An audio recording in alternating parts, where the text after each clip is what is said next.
Um, yes, like I mentioned that, they are already inside of color. This is what makes Africa unique, culture, origin, displaying itself here at the summit. But if I just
of the AU, we will have the adoption of the agenda and organization of work. What will precede will be the adoption of the agenda, and then they're going to discuss how the organization of work is going to be. Next will be the elections and appointment of members of various AU organs. We're going to have presentation of vision statements and proposed priorities for candidates for the election of the chairperson of the African Union Commission. And this is now where the likes of Kenya's Raila Odinga, Djibouti's Mohamed Yusuf Ali, and Madagascar's Richard Dramani will be calling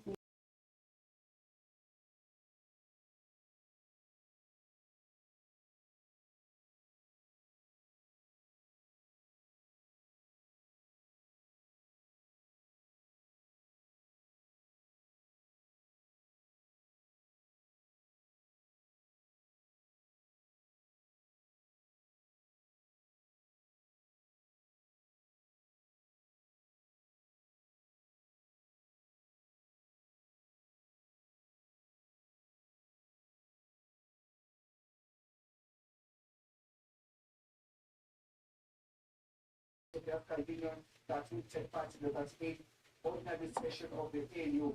So let's go back to this agenda. We were talking about the election. So after the election, we are going to have the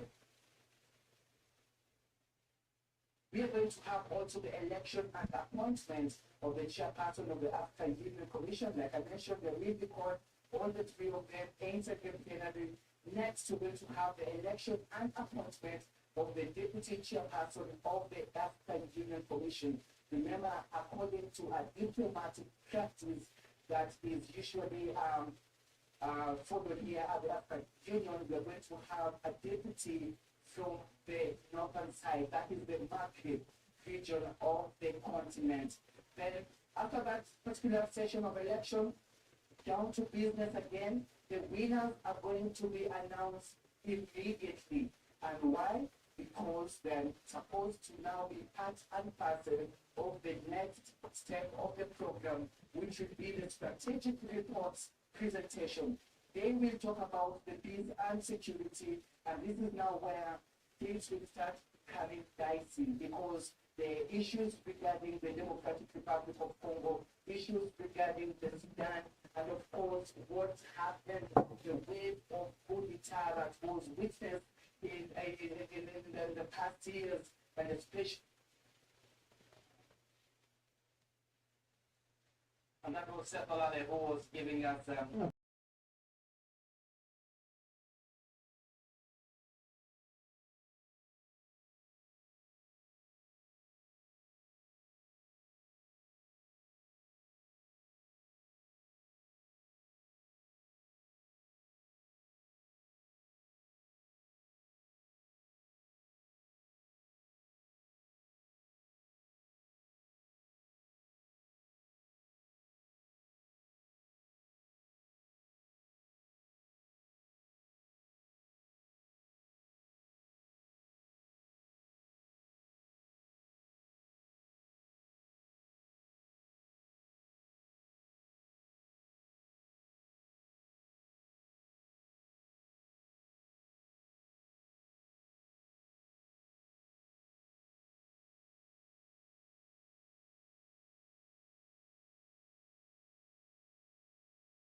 Pictured live from the Ethiopian capital Addis by our team, exclusively giving you the live coverage of the arrivals of the heads of state and government with regards to, of course, what will be happening in the course of the day.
Hello viewers and welcome to Lightcast TV. My name is Ninja Lawor Kolek.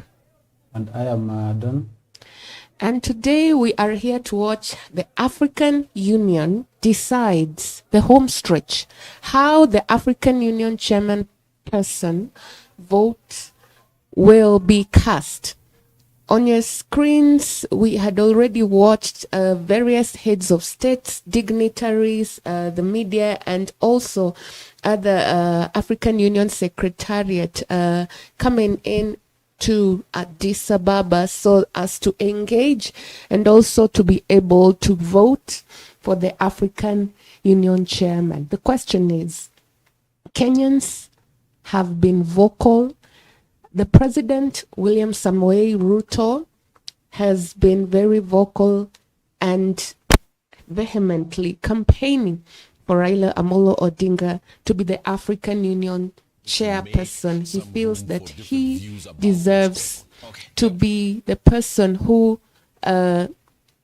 takes center stage in ensuring that the geopolitical issues in the African continent are taken into account and speaks to the globe on issues to do with matters economics, matters politics, matters social justice in the African region. Today is the day, the question, the $100 million question. The Africans from all over the continent all eyes on Addis Ababa as we wait to see how the heads of state from the continent of Africa are going to vote.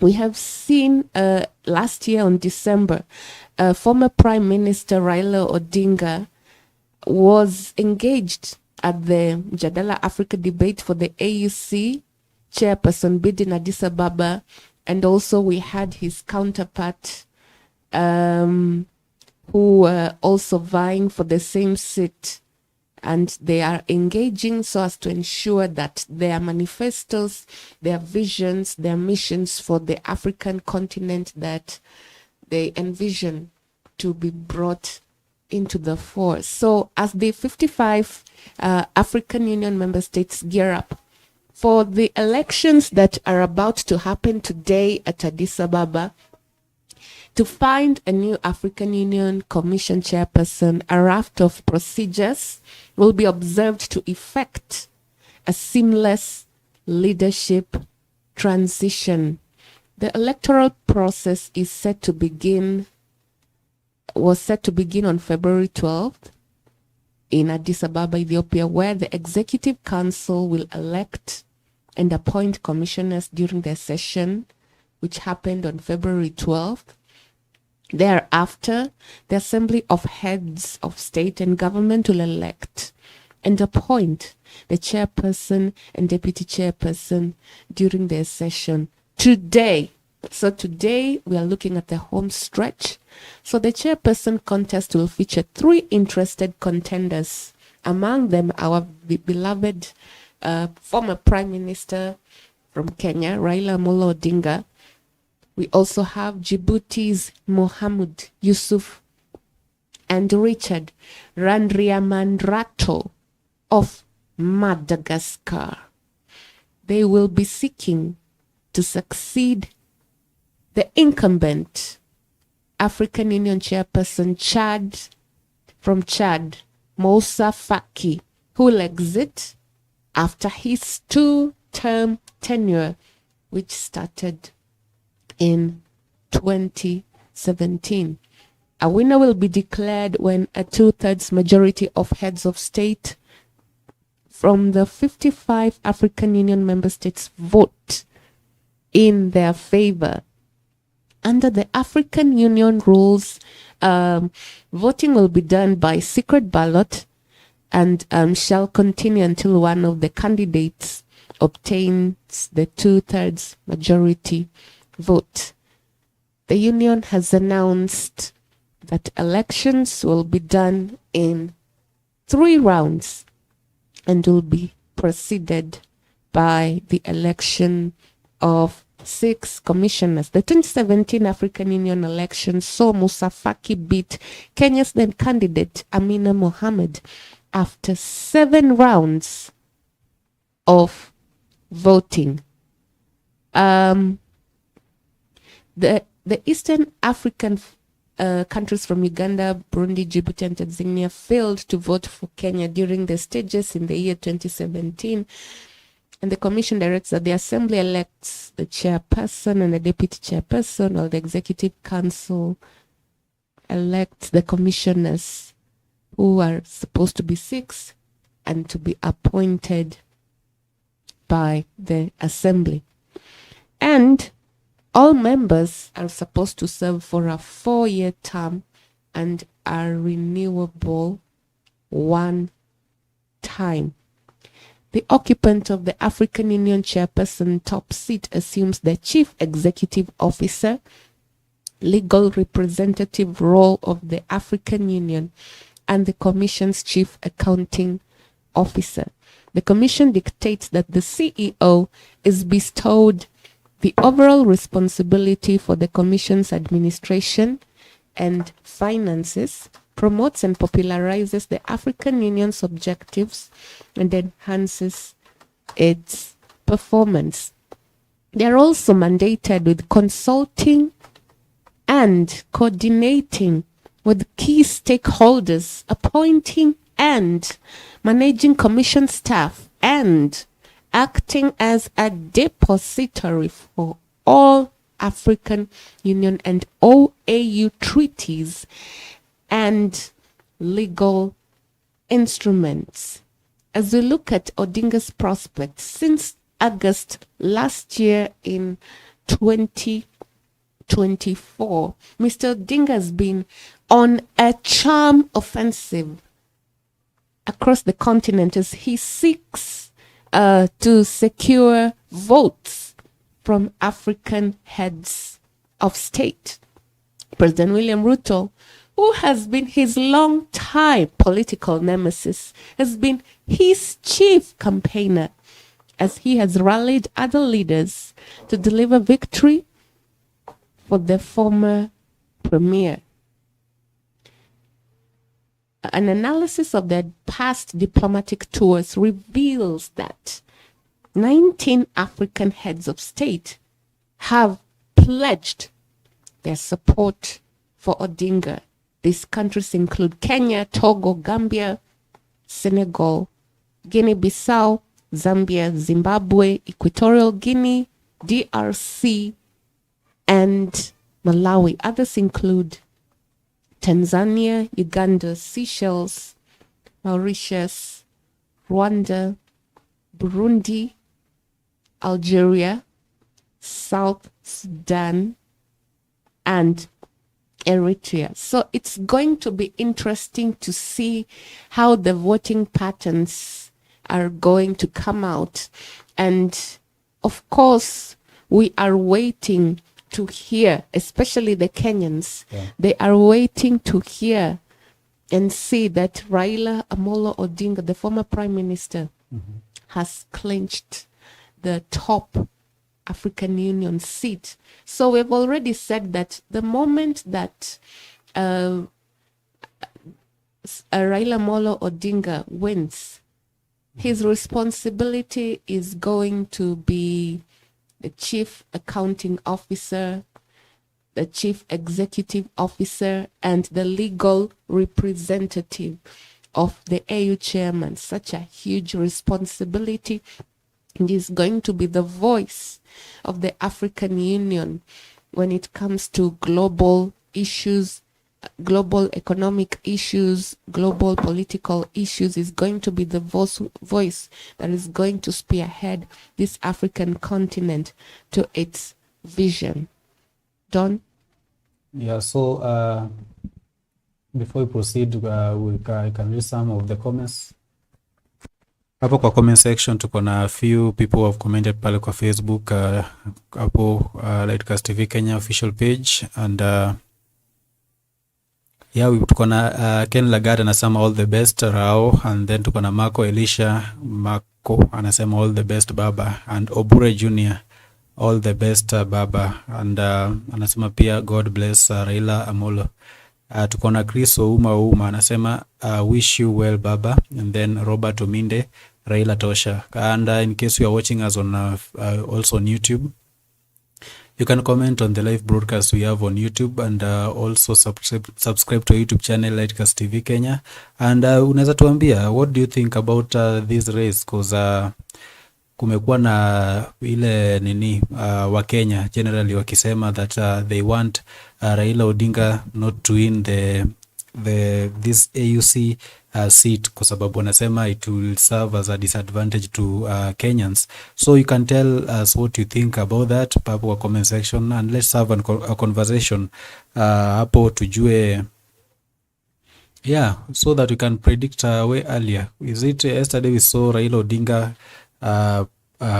meeting the entourage from Kenya? Those are the leaders from Kenya, yeah, as you can see on the screen there, and the mood there ilikuwa inaonekana ni kama iko tayari watu wana celebrate, and there were chants there here and there. Unajua people exchanging pleasantries ama wana exchange nini, wana have a good time. It's like they were celebrating that maybe Raila Odinga has won already, and some people may say that is it an early celebration ama ni just that excitement of being pale kwa uko Ethiopia, na pia kuwa among the entourage to accompany the Africa iconic leader, that is Raila Odinga. So you can tell us hapo comment section. Na pia apart from that tuko na pia nani amecomment hapo, tuko na Hamani Savonga anasema Raila ndio Raila. Asante sana. I think anajaribu kumaanisha Raila ndio tosha. Asante sana. Tuko na Mutua Kinama anasema all the best baba. Peter Ndosh anasema all the best for baba. And pia apart from hizo kumekuwa na hiyo controversy, not controversy but the story about the SADC countries asking Raila Odinga, asking is 16 member countries to support Madagascar candidate for the AUC seat. And this was like a threat to Raila Odinga since he had made some campaign tours in those countries, so one of them being Zimbabwe, Namibia and other countries. And like the SADC comprising of 16 member states has officially urged its members to back Madagascar's candidate in the African Union Commission seat election set for today. And these last minutes, they say, could significantly impact Raila Odinga's candidacy, who had been counting on support from SADC countries to strengthen his chances against his two main rivals, that is Mahmoud Ali Yusuf of Egypt and Richard Randriamandrato of Madagascar in the high stakes election. And this was communicated through a letter dated February 12th, addressing member states. The SADC Executive Secretary Elias Magosi confirmed Madagascar's formal request for regional support, emphasizing that his candidate remained the only candidate from the bloc. And quote unquote, this was what the letter was saying. I write to notify you, Honorable Minister, that Honorable Richard J., a former Minister of Foreign Affairs of the Republic of Madagascar, has been shortlisted as the sole candidate for the SADC region for the position of chairperson of the African Union Commission. That is how Migosi stated. And he further explained that given the limited time before the elections, there was no need to convene an extraordinary council of ministers to deliberate on Madagascar's request. Instead, the Secretariat's letter seeking regional backing will suffice. So kuna hiyo. And then we have further saying William Ruto has already arrived, of course, in African Union. And right now, we saw this morning going to the AU headquarters and riding along Raila Odinga. So it's an interesting turns of event. When you compare now this moment with the Kenya's election in 2022, even the campaign period, things are totally different. And what do you think of this moment? Is it a moment of uniting Kenyans? You can tell us in comment section. Or is it a selfish move by the politicians to support themselves for their own interest? What do you think? And do you think that Raila being an AU seat will affect Kenya, the living standard of Kenyans as general? What do you think about comment? And so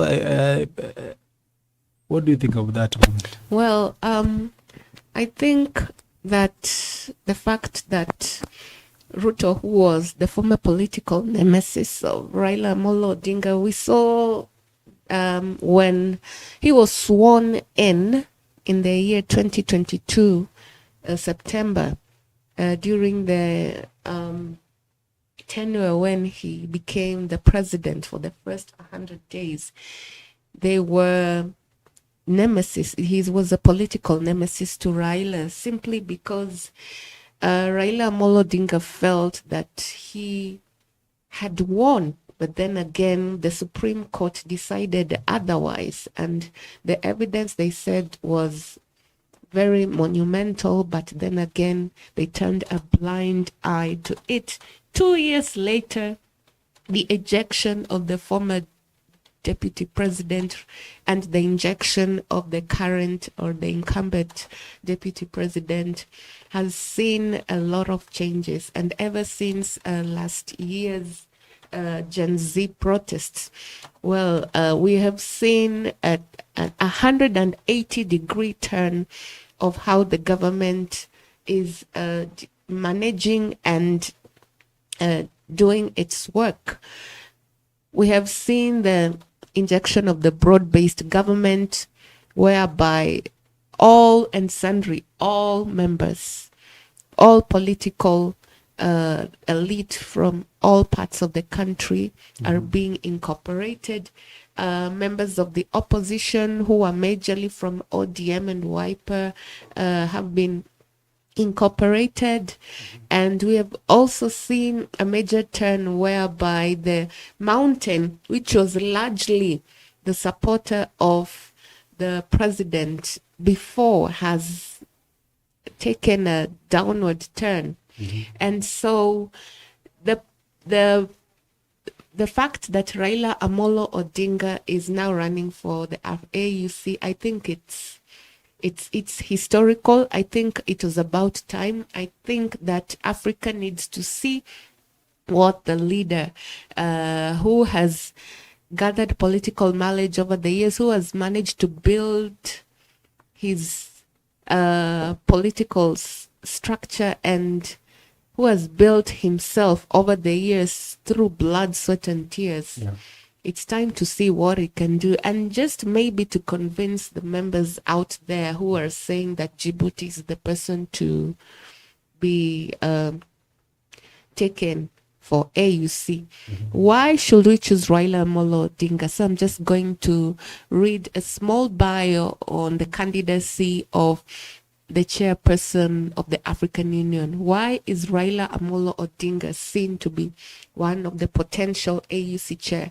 So, Honorable Raila Amolo Odinga served as African Union High Representative for Infrastructure Development in Africa between 2018-2023. That is one. Then Honorable Raila Odinga strengthened the efforts of the Commission in the implementation of the Program for Infrastructure Development in Africa, rallying political support from member states and regional economic communities to advance Africa's infrastructure, connectivity, and integration. He further mobilized support for continental projects, epitomizing a commitment to effective delivery and continent-wide consensus building. As Prime Minister of the Republic of Kenya from 2008 to 2013, he played a pivotal role in implementing transformative political, socio-economic, and security sector reforms, most notably the promulgation of the Constitution of Kenya 2010. He advocated for environmental conservation of Kenya's water towers and implemented systems that enhanced performance in the public service and prudent management of public resources. During this period, he also represented Kenya at high-level bilateral and multilateral fora. He served as Member of Parliament for 20 years, from 1992, during which he was appointed to key ministries as Minister for Energy and Minister for Roads, Public Works, and Housing.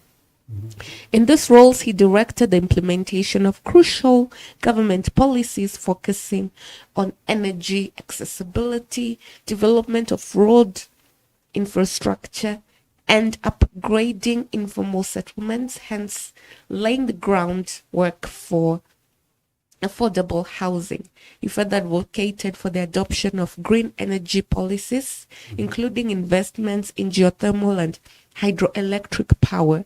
Honorable Raila Odinga's extensive knowledge and experience in policy, politics, and diplomacy at the national, regional, and international levels. In recognition of his service, he has been honored with several prestigious awards, including the Elder of the Golden Heart of Kenya, Golden Jubilee Award, Kenya, the Greater Good Award by Mizani Africa, and the Global Leadership Award, BEFTA. So let us look at academic and professional qualifications of Honorable Raila Molo Odinga. He is a Master of Science, Mechanical Engineering, Production and Technology, which he got in the year 1969 at Magdeburg Technical School in Dr. von Guericke University, Magdeburg in Germany. Has a high school diploma gotten from Herder Institute in Germany, 1964. He has a certificate in senior management in the year 1978 in Kenya Institute of Management, Kenya. He has a professional training in standardization and quality control, which he got it from the University of Denver, Colorado in the US in the year 1976. And in the same breath got the certificate in establishment of natural physical standards, which he got in the National Bureau of Standards and Technology, Gettysburg in MD, US in the year 1976. And also, he also got professional training in standards, specification, writing in 1975 in the British Standards Institution. What are some of the honors, awards, and publications? In May 2021, he got the Greater Good Award, which I've already outlined. In December 2018, he got the Doctor of Sciences honoris causa from the Jaramogi Oginga Odinga University of Science and Technology in Siaya, Kenya. He also got the BIFTA Award for Global Leadership, that is the Black Entertainment, Film, Fashion, Television and Arts from London in the UK. We have outlined the Golden Jubilee Award, which is gotten into December 2013, awarded by His Excellency President, who was Uhuru Kenyatta, and May 2012, Doctorate of Leadership in Social Development honoris causa in Lim Kok Kwing University of Creative Technology in Kuala Lumpur, Doctor of Letters from Maseno University, Honorary Doctorate, Florida Agricultural Mechanical University from the US, and the Elder of the Golden Heart, awarded by His Excellency the President of the Republic of Kenya, then, who was Mwai Kibaki. So you see, he deserves it, and I hope he wins. What say you? Yeah, that's true. I always say that there is that thing that people say that as much as maybe you see your candidate or your person as a disadvantage, they say that it's good to support your own. Unajua, if you support saa zingine kukaa na kutamani ya jirani kwange mzuri, so you have to support your own. And I guess maybe there is an advantage Raila kuwa the AU chairperson right now, and I guess maybe according to me is a political life una venye maybe is taking a bit of a risk, because sometimes you are at age, there are things that come with age, and age, when the older you become, the more peace you want around you. And I guess maybe the AU seat isn't such, doesn't come with much pressure compared to compared to the local politics here in Kenya, like the presidency and everything. You see, in Kenya, for you to become a president, you have to work hard. There's that issue na campaign, there's that issue na tours na vitu kai. So maybe amejaribu kupiga calculation, maybe by 2027 it will be not late, but it will be irrelevant for him maybe to be the to campaign for presidency or to place his bid to become the president of Kenya. And I guess maybe he has seen that maybe this is a way of retiring. It's like a retirement plan, and sometimes hawezi mnini sana. It's high time. Maybe wanasemanga the best dancers knows when to stop dancing. So and I guess maybe this is the moment of Raila to stop dancing in the local politics. I don't know what other people think about comment section. And tukana Lucas Odinga sema all the best baba. Yeah, so I see that's maybe the only thing Raila amesort kunini because of his peace and everything. Because we saw all his elections apart from maybe the one that he was vying for presidency in 1997, I guess. All other elections apart from the 202 that Raila participated imekuwa chaotic, like count from 207 mpaka 2022 all the elections imekuwa chaotic in such a way that na rigging na vitu kaa hizo hakujai kuwa na amani.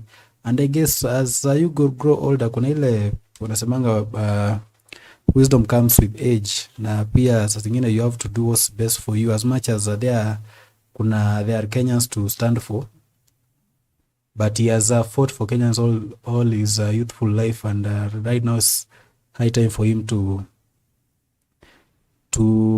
take a rest, and that's why maybe and make move kai. But I guess maybe it will be better for him as much as he is seeking for retirement plan in this AU seat chair position. He should now maybe endorse a person that he knows that will stand for the interests of Kenyans, so that Kenyans feel safe, because people don't live forever. Kuna kwanga na ile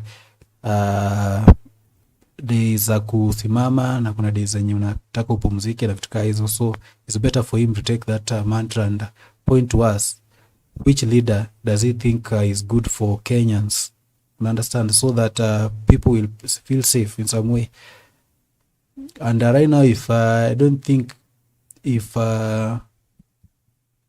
he'll say that Ruto is the best the best candidate so far, we actually don't know the plan, because for him to be an AUC candidate, you have to just be good terms with the current government that is leading your country.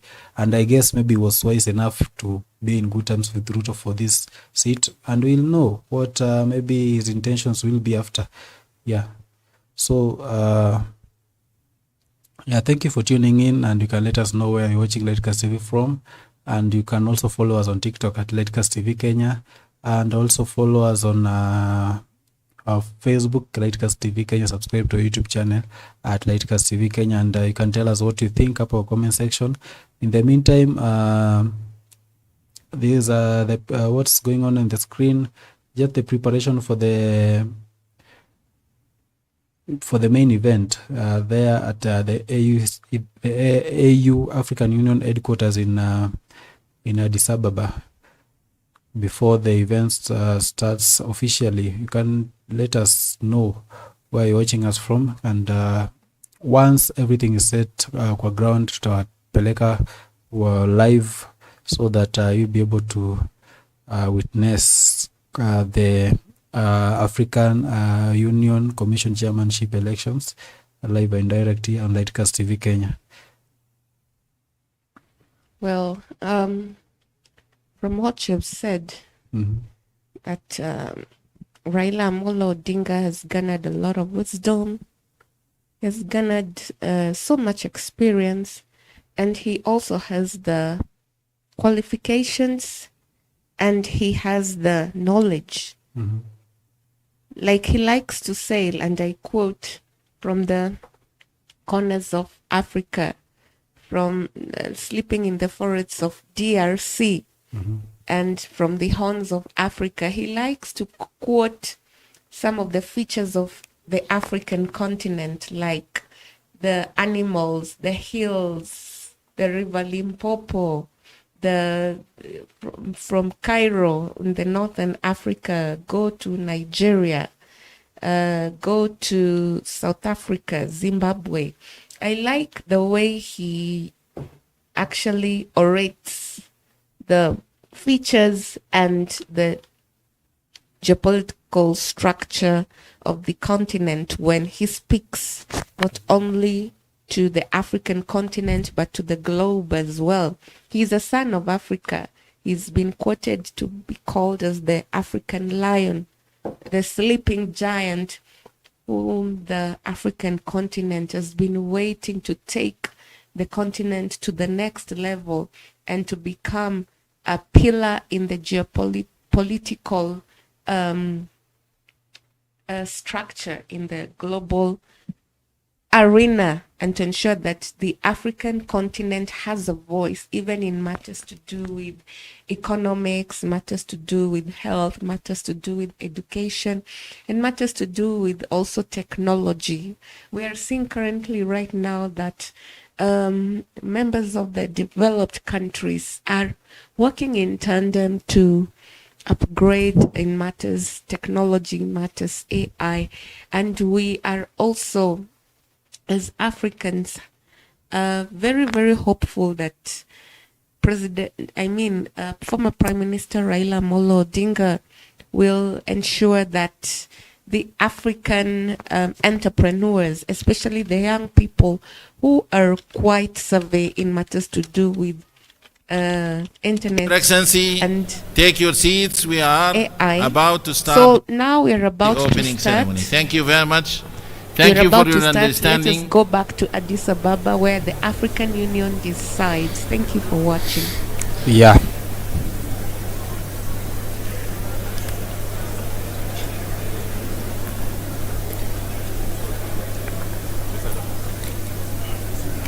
Tell them to bring water and glass.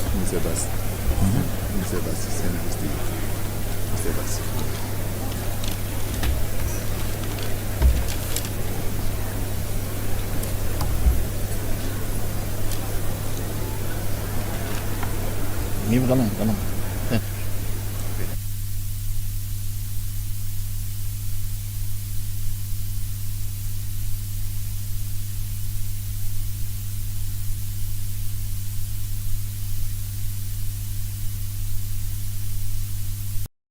Yeah, we'll take you up kwa ground when things are already set. And yesterday we saw an exciting, something exciting after days of criticizing the move. After days of criticizing the move by Raila Odinga or William Ruto endorsing and supporting Raila Odinga for the AU seat, we saw Rigathi Gachagua supporting his. Very interesting. Yeah, and according to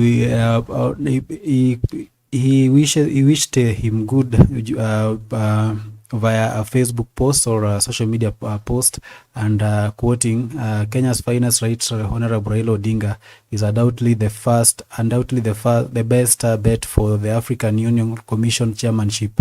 Africa deserves the best. There is no doubt about Raila's worldview and championship for the African people. As a continent, we need a Raila Odinga character to gel the Anglophone and the Francophone selves towards the continent of the future. His win in Addis Ababa imprints his quest for his Pan-African spirit he has lived and championed. Raila Odinga's win will be good and progressive for Africa. His victory will be a win for Kenya, our motherland. What do you think of that? I think is what I can say is that the former deputy president has decided to dance to a different tune and change his lyrics. Mm-hmm. The former lyrics were that Raila Amolo Odinga is a renegade, a rogue politician who is using young people to create anarchy and chaos in the city and in Kenya as a whole. You remember during the protests earlier in the year 2023, and right now he is changing. It's just interesting to see the way now the former nemesis who was DP Gachagua and Ruto are now going behind and throwing their support. I think it's very interesting turn of events. Maybe it's time for them to unite. They might not be together with Ruto, but in ideology they're uniting to ensure that Baba gets a seat, and maybe it will work in their favor in the matters politics.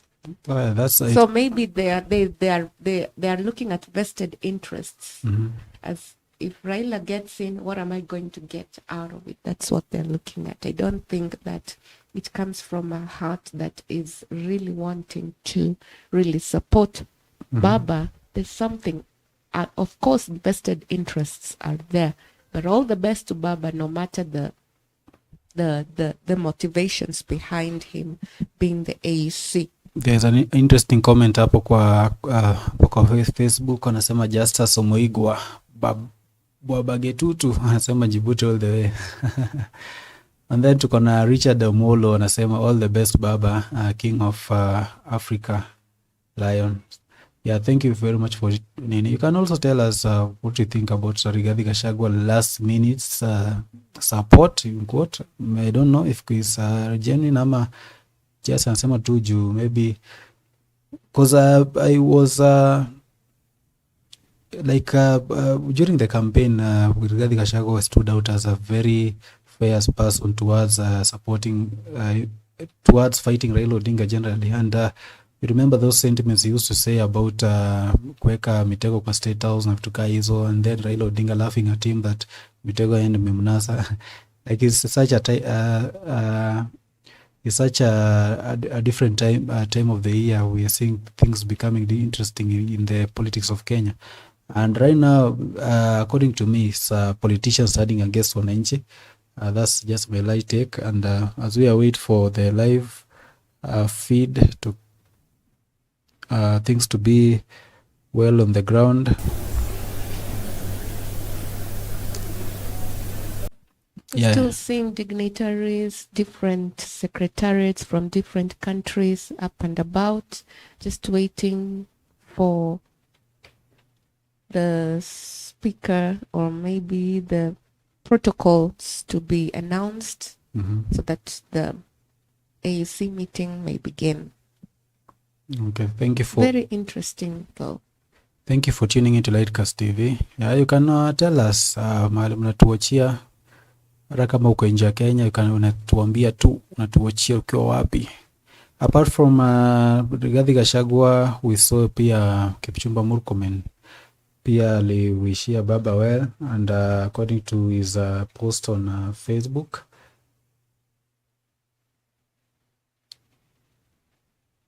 yeah, we saw Kipchumba Murkomen saying that it's only befitting that the task of realizing Africa's most ambitious blueprint, Agenda 2063, should be entrusted to one of its most ardent believers. By electing the Right Honorable Raila Odinga as the chairperson of the African Union Commission, Africa will be choosing not only an accomplished statesman but a firm believer in the Pan-African movement. Raila Odinga is our continent's best bet for a secure, peaceful, integrated, dynamic and prosperous Africa. I wish Raila Odinga the very best. We are fully behind you in your march to victory. I wish these posts should be compared to the situation during the mandamanos, the after election mandamano by Azimio. What? So in politics, I've had several veteran political analysts say that in politics there are no permanent enemies. We can be political nemesis maybe for a season, maybe for that time during elections. It was tough. So times change and friends change. So we are going back to the Addis Ababa headquarters, and we're seeing the heads of state and dignitaries. I think they're seated and they're about to start the meeting. Protocols are on the way. Yeah, Samuel Songolo, all the best Baba. Asante sana for tuning in, and we are live now on kwa ground pale Addis Ababa AU headquarters. Arab states, Your Excellencies, ambassadors here present, heads of African Union organs and regional economic communities and mechanisms, I also recognize the presence of our partners, members of the diplomatic corps, members of the press, and all distinguished delegates, all protocols observed. May I now kindly call the Excellency Chairperson of African Union to call this meeting to order. Your Excellency, you have the floor. Thank you.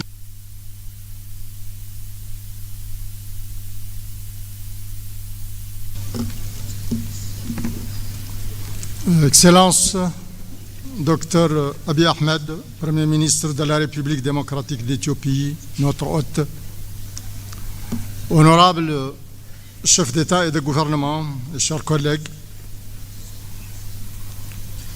Excellence Moussa Faki Mohamed, président de la Commission de l'Union africaine, je souhaite une chaleureuse bienvenue à tous les chefs d'État et de gouvernement et les hauts représentants des États membres et à nos distingués invités. Je voudrais aussi exprimer notre appréciation pour votre présence.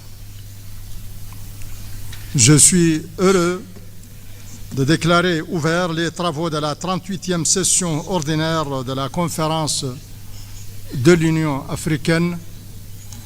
Et pour commencer, mesdames et messieurs, je vous invite à vous lever pour observer une minute de silence à la suite de la disparition d'un grand combattant pour la liberté, Monsieur Samo Nujoma, père fondateur de la Namibie. Donc je vous remercie.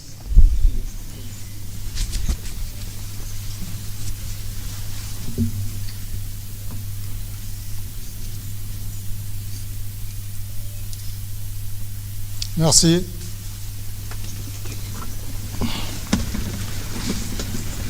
Je souhaite maintenant inviter le protocole de la Commission à nous décliner le déroulement de la cérémonie d'ouverture.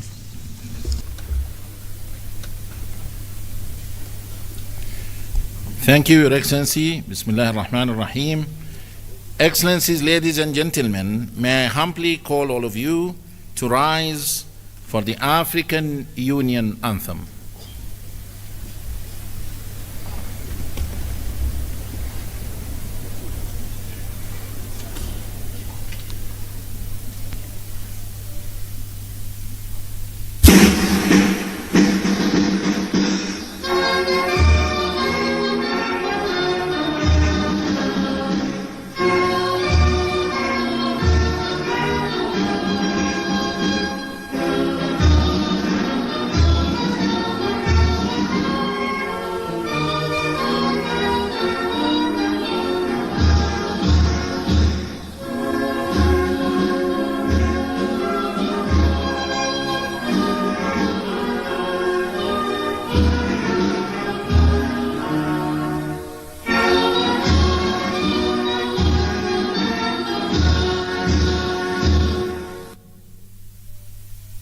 Thank you.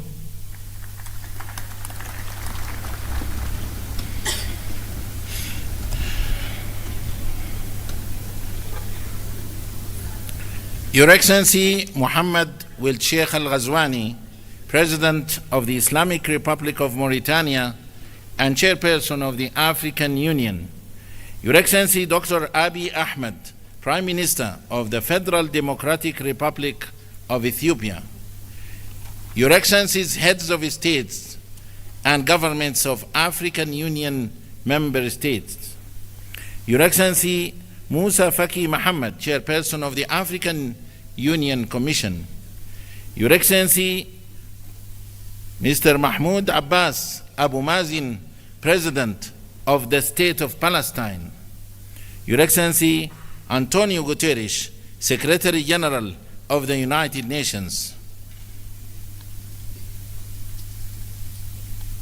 Your Excellency Maya Motley, Prime Minister of Barbados, Your Excellencies, distinguished former presidents here present, Honorable Fairest Ladies here present, Your Excellencies, Honorable Ministers, Your Excellency Dr. Monique Nzanza Baganwa, the Deputy Chairperson of the African Union Commission, Excellencies, Commissioners, and all the leadership of the Commission, Excellencies, Ambassadors, members of the Permanent Representatives Committee, Your Excellency Mina Wamakela, Secretary General of the African Continental Free Trade Area AFCFTA.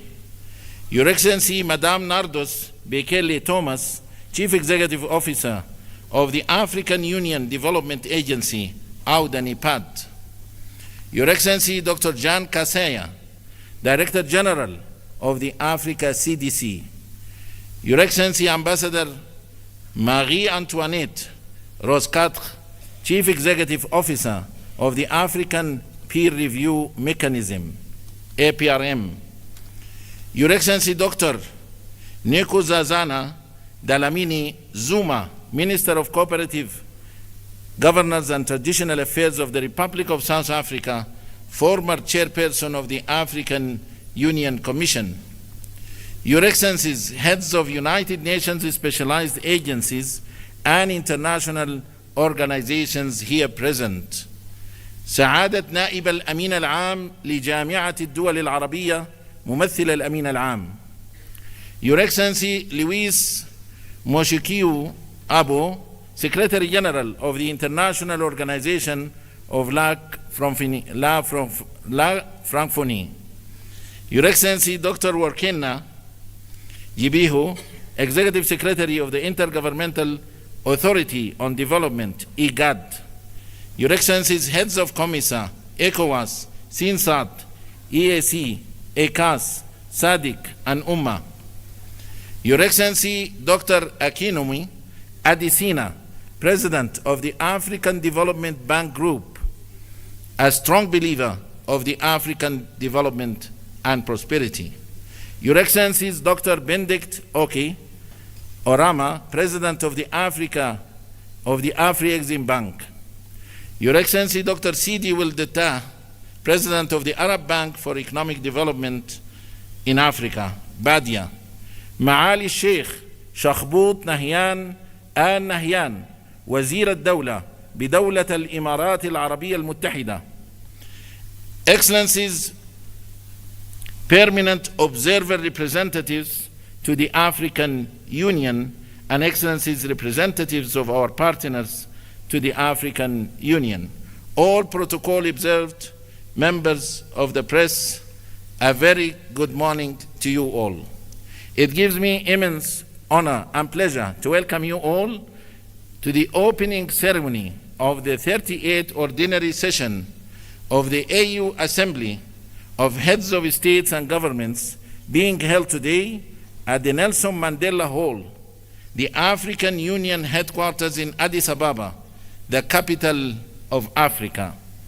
Addis Ababa, a vibrant city that has been at the heart of the Pan-African diplomacy and multilateralism, stands as a symbol of Africa's unity and progress.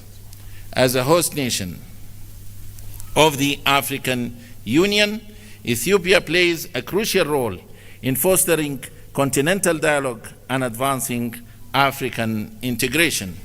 Your Excellencies, ladies and gentlemen, the 38th Ordinary Session of the Assembly of Heads of States and Governments of the African Union holds significant importance, as it will oversee the elections of the chairperson and the deputy chairperson of the African Union Commission.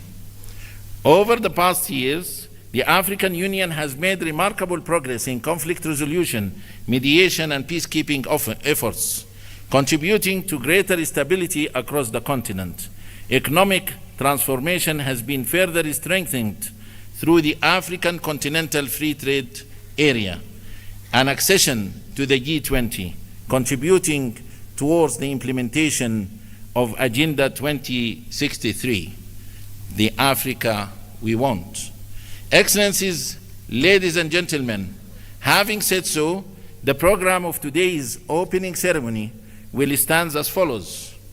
We will have a statement by His Excellency Dr. Abiy Ahmed, Prime Minister of the Federal Democratic Republic of Ethiopia, followed by a statement by His Excellency Musa Faki Mohammed, Chairperson of the African Union Commission, following which a statement by His Excellency Antonio Guterres, Secretary General of the United Nations. We shall then have a statement by His Excellency Mahmoud Abbas, President of the State of Palestine. Then His Excellency Mahmoud Wil Sheikh Al Ghazwani, President of the Islamic Republic of Mauritania and Chairperson of the African Union, will make his opening remarks. Immediately after that, we will call the Dean of African Ambassadors in Ethiopia to introduce the new Bureau, members of the African Union Assembly, following which we shall have the handover ceremony for the chairperson of the African Union. Then we will go to the launch of the African Union theme of the year, Justice for Africans and People of African Descent through Reparations. Without any further ado,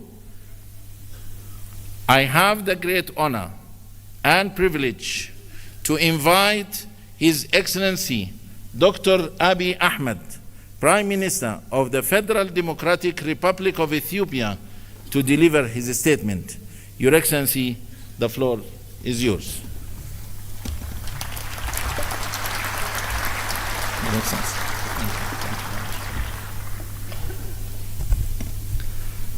Your Excellency, President Mohammed Ould, outgoing Chairperson of the African Union, Your Excellency, Excellencies, Heads of State and Government, Your Excellency Musa Faki Mohammed, outgoing Chairperson of the African Union Commission, Your Excellency Antonio Guterres, Secretary General of the United Nations, distinguished ministers, ambassadors, diplomats, ladies and gentlemen. Welcome to Ethiopia, the cradle of Pan-Africanism and a proud champion of African unity and freedom. It is an honor to stand before you today as we reflect on the immense potential we hold, not just as individual nations, but as a united and dynamic continent. In a world marked by rapid change and multiple challenges, we find ourselves at a crossroads of uncertainty and opportunity. This moment calls upon us to strengthen our collective resolve, embrace resilience, and foster unity across Africa. The theme for this year's assembly calls on us to heal the scars of historical injustice and overcome lingering trauma that has long hindered our progress. The demand for reparations is not about charity or financial aid. It is a call for justice. It seeks to restore the dignity of millions and heal the deep scars of poverty, inequality, and discrimination. It demands an end to the systematic exploitation of our wealth, resources, and opportunities.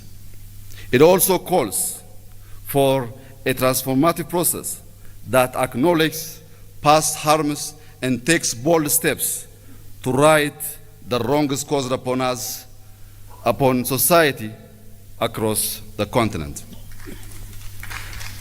Thank you. Thank you. Most importantly, the call for reparations requires not just words, but concrete actions to affirm the equal worth of every human being. Excellencies, ladies and gentlemen, to achieve lasting peace, justice, and prosperity, we must rise above the geopolitical tensions and the historical divisions imposed upon us by colonial borders. By fostering solidarity among all of our nations and embracing a shared destiny, we can pool our resources and talents to unlock our continent's full potential. Africa's cultural, ethnic, and linguistic diversity is a source of pride and strengths upon which we must build inclusive governance and equitable development. Conflict resolution, diplomacy, and peace building must remain at the heart of our efforts. By championing African solutions to African challenges, we can secure lasting peace and stability. Let us celebrate our achievements in politics, science, economics, and arts. Strategic initiatives such as the African Continental Free Trade Area give us the tools to boost intra-Africa trade, reduce external dependency, and achieve self-reliance. With Africa's large and dynamic use, abundant natural resources, and growing technological innovations, we have all the means to ensure sustainable growth. The rapid advancement of artificial intelligence, particularly generative AI, offers unprecedented opportunities to transform our economies and societies. By collaborating in AI, fintech, renewable energy, and mobile technology, we can address shared challenges such as climate change, infrastructure gaps, and public health crisis. Africa's rich and diverse data sets are essential for training robust and inclusive AI models. This highlights the importance of African representation in shaping future technologies. However, as we embrace these advancements, it's essential to protect our data sovereignty, prevent digital exploitation, and develop homegrown AI solutions that reflect African values and contexts. As our data sets grow, so must our capacity to harness them for local and global good. When used responsibly, AI can be a powerful tool in conflict prevention, transparent governance, and inclusive development. Africa must actively participate in the global technology race to ensure we are competitive players in the evolving digital landscape, while also ensuring we benefit equitably from this technological revolution. Furthermore, Africa's voice on global issues must grow stronger, ensuring that we have a say in shaping governance frameworks and other much-needed reforms in the global order. By empowering grassroots movements, youth networks, and educational programs focused on digital literacy and technological innovation, we can inspire the next generation. This will ensure Africa stands not just as a beneficiary of a global advancement, but as a key contributor in shaping the future of humanity. Excellencies, the opportunities before us are immense. Ethiopia is determined to prosper, guided by a vision of vibrant democracy, sustainable economic growth, rich cultural heritage, social progress, and a deep commitment to environmental regeneration.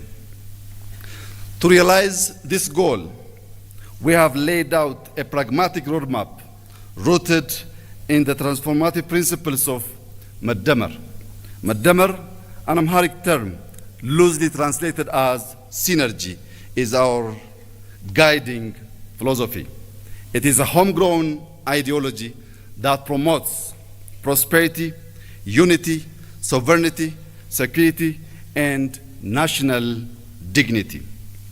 At its core, Madamar encourages social and economic advancement, celebrates diversity, and nurtures a spirit of community grounded in Ethiopia's rich culture, spirituality, and values.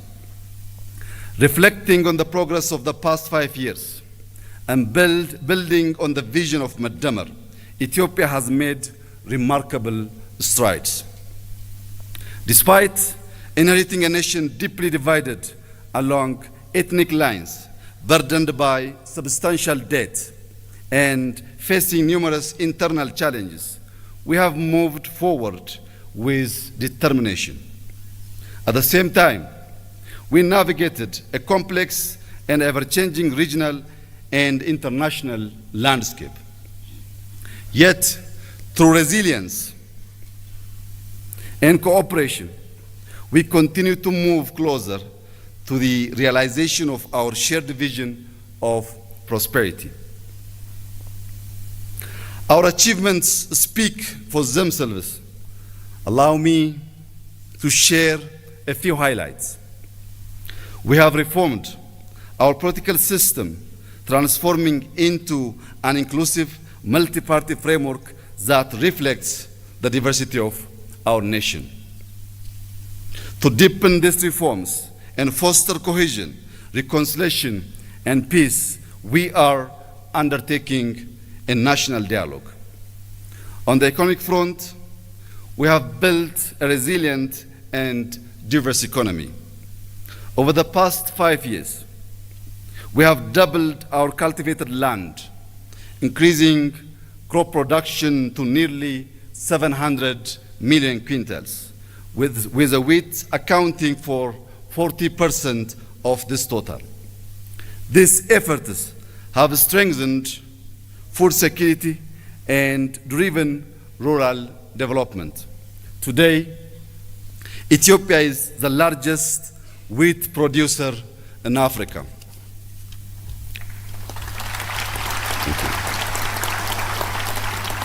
Thank you. Through collective efforts, we have reduced external debt by over 50%, double both GDP and GDP per capita, and tripled government revenue in 5 years, with an 8.1% growth reported in the most recent fiscal year. Across the country, our major cities are evolving into dynamic, culturally rich, and sustainable hubs. In education, we have established 40,000 by restoring national sites, developing tourist destinations, and reclaiming cultural artifacts, fulfilling our duty as the guardians of our nation's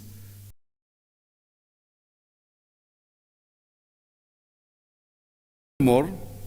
We strive to honor the Ethiopian people by restoring national sites, our firm developing tourist destinations, to advancing and reclaiming cultural artifacts, fulfilling our duty as the guardians of our nation's treasures. These accomplishments reflect the unwavering spirit and resilience of the Ethiopian people and underscore our firm commitment to advancing Ethiopia's future. With its focus on unity, cooperation, innovation, and shared progress, Madamar can serve as a guiding framework for our Pan-African agenda. By embracing its principles, we can forge a path toward a is now to claim our future, build a legacy of equality and prosperity, and secure dignity for all. Let us be the generation that unites the continent and our diaspora in a shared vision of justice, prosperity, and peace. To conclude, I thank our outgoing chairperson, President Mohammed Ould, for his leadership and representing our organization on the global stage. Allow me to also warmly congratulate our newly chairperson, President Joao Lorenzo, and wish him success during his tenure. I would also like to take a moment to express my heartfelt gratitude to His Excellency Musa Faki Mohammed for his exemplary leadership as chairperson of the African Union Commission over the past 8 years.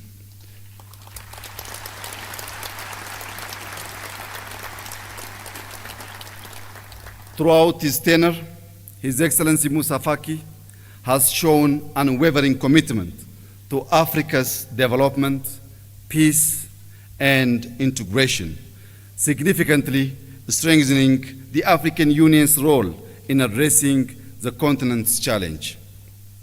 I also extend my sincere thanks to him for being a steadfast friend of Ethiopia, supporting us not only during our times of success, but also in our moments of difficulty.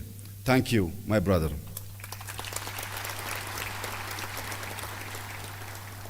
As we bid farewell to His Excellency Musa Faki, it is with great pleasure that I extend a warm welcome to our incoming chairperson of the African Union Commission here in Ethiopia. I am confident that under his leadership, we will continue to make great strides toward achieving our collective goals. I wish him every success during his mandate. Thank you for your attention, and I wish us all a fruitful summit. God bless Ethiopia. God bless Africa. I thank you.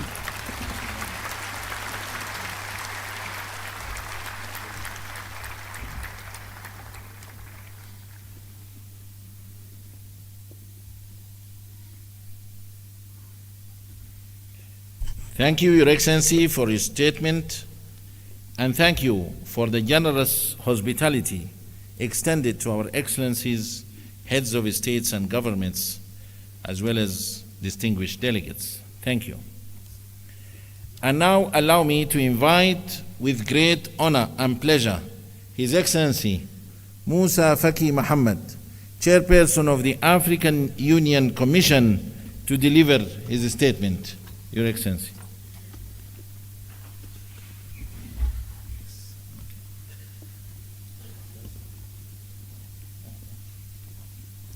Excellence, Excellency Mr. Mohammed Sheikh Al Ghazwani, President of the Islamic Republic of Mauritania, current Chairman of the African Union, Excellency Honorable Prime Minister Abiy Ahmed, Prime Minister of the Republic of Ethiopia, Excellencies, Heads of State and Government and Heads of Delegation, Excellency Mr. Mahmoud Abbas, President of the State of Palestine, my friend, dear sister, that is the Prime Minister of Barbados, Excellency Mr. Antonio Guterres, the Secretary General of the United Nations, Honorable Ministers, Dr. Nkosazana Dlamini Zuma, former Chairperson of the African Union Commission, Madam Deputy Chairperson, Commissioners, Secretaries General, Executive Secretaries of the Regional Economic Communities and Regional Mechanisms, Chief Executives of the Specialized Institutions of the African Union, Heads of Diplomatic Mission, invited guests, ladies and gentlemen. It is with both a great honor and a great pleasure that I'm addressing myself to you for the last time in my capacity as the chairperson of the African Union Commission. Since we are at the beginning of 2025, I want to present to you, Excellencies, to your families and your peoples, on behalf of the African Union, my best wishes for health, prosperity, and success. I would like also to express my sincere gratitude to the chairman with whom I have worked successively over the past 8 years. I'm here referring in the order of their chairmanship: Alpha Conde, Paul Kagame, Abdel Fattah al-Sisi, Cyril Ramaphosa, Antoine Felix Tshisekedi, Macky Sall, Azali Assoumani, and Mohammed Ul Sheikh Al Ghazwani. At this moment of remembrance, I cannot forget President Idris Deby Itno. May his soul rest in peace, who, as a convinced Pan-Africanist, had the initiative presenting my candidature to head the commission, and who invested himself unstintingly for such a destiny for me. His tragic death was my most atrocious pain of these 2 terms. Excellencies, ladies and gentlemen, 8 years have elapsed since my election at the end of January 2017 as chairperson of the African Union Commission. At this moment, loaded with history, meanings and symbols, I would like to fulfill the moral duty of presenting to you the broad outlines of the outcome of these 2 terms.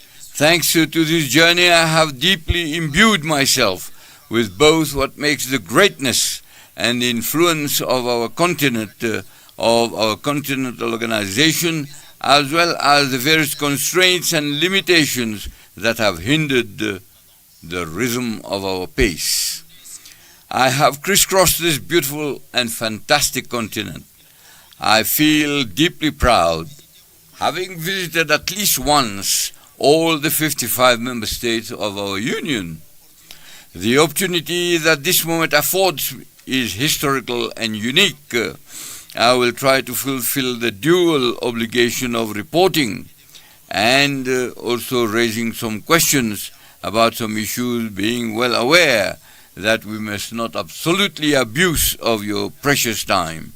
A consolidated report of our achievements and an annual report have been distributed to you in accordance with our regulations. Mr. Chairman, Excellencies, ladies and gentlemen, the rapid and intense geopolitical upheavals that have characterized the international context during my 2 terms of office have both violent and destabilizing manifestations. The sudden deterioration of the health situation following the outbreak of COVID-19 was unfortunately accompanied by major shocks and profound economic and diplomatic turbulence.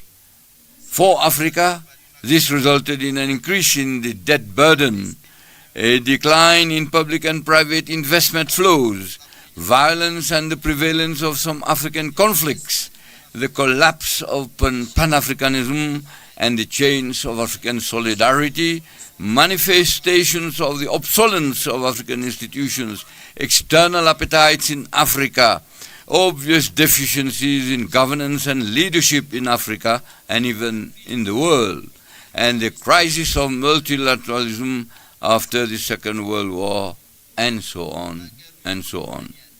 The Russia-Ukraine war, which began in February 2022, further darkened this picture, announcing a global geopolitical reconfiguration.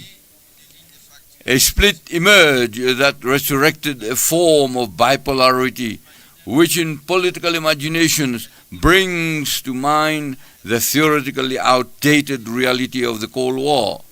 Deep uncertainties about the sustainability of peace and international cooperation have poisoned the minds, darkened the conscience, and reinforced the pessimism, selfishness, and mercantile pragmatism. The consequences of this war deeply affected Africa, which imported most of its cereal consumption and agricultural inputs from these 2 countries, that is Russia and Ukraine.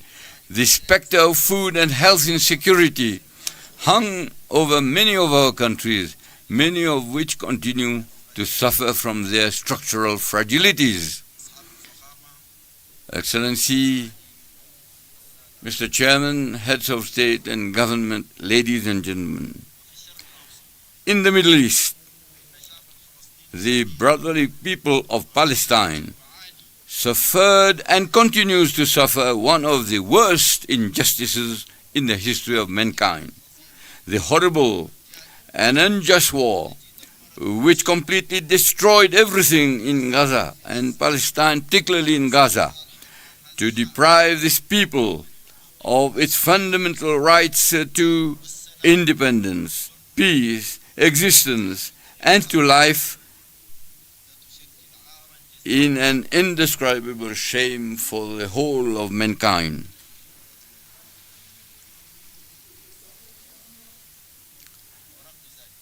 In spite of all this, these valiant Palestinian people remained stoic, and the African Union remained firmly by the side of the Palestinian people. I want to express to our brother Abu Mazin Mahmoud Ramadan our solidarity. This apocalyptic landscape that Palestine, the Gaza Strip, and its population, in particularly after more than a year of war, destroying all forms of life and property, continues to unfold in almost total silence of the powers of the world, except for the call by some for the systematic deportation of Palestinians from their lands. It is really adding insult to injury. This unprecedented tragedy weighs heavily despite the ceasefire and the release of hostages and prisoners facilitated by Qatar, Egypt and the USA on the universal conscience and deeply questions our humanity.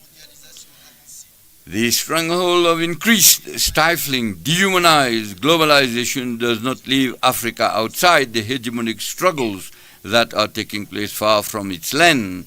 On the contrary, the continent is suffering from the excesses and fragmentations reflected in proximity conflicts, barely veiled support from external powers from the warring parties on the continent, the expansion of terrorism and violent extremism, the continuation of the devastating war in the Sudan, in Eastern Democratic Republic of the Congo, the divisions of Libya, whose reconciliation charter was signed and adopted yesterday, and I would like to congratulate you, President Sassou Nguesso. Tensions of all kinds in the Sahel, in the Lake Chad Basin, in the Gulf of Guinea, in Mozambique, in the Horn of Africa and the Great Lakes region are another part of the unsmoldering string of African crises. The flow of political, economic, environmental refugees and other internally displaced persons is exacerbating the already fragile security, food, and health situation in many member states.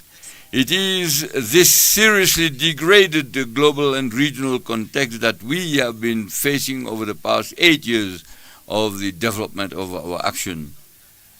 Excellency Mr. Chairman, Excellencies, Heads of State and Government, ladies and gentlemen, the institutional reform of our Union, which began in 2017, aimed at establishing the optimal condition to guarantee the efficient pursuit of the programs included in our strategic doctrinal guiding compass Agenda 2063 for the purpose of better resistance to the challenges that were identified.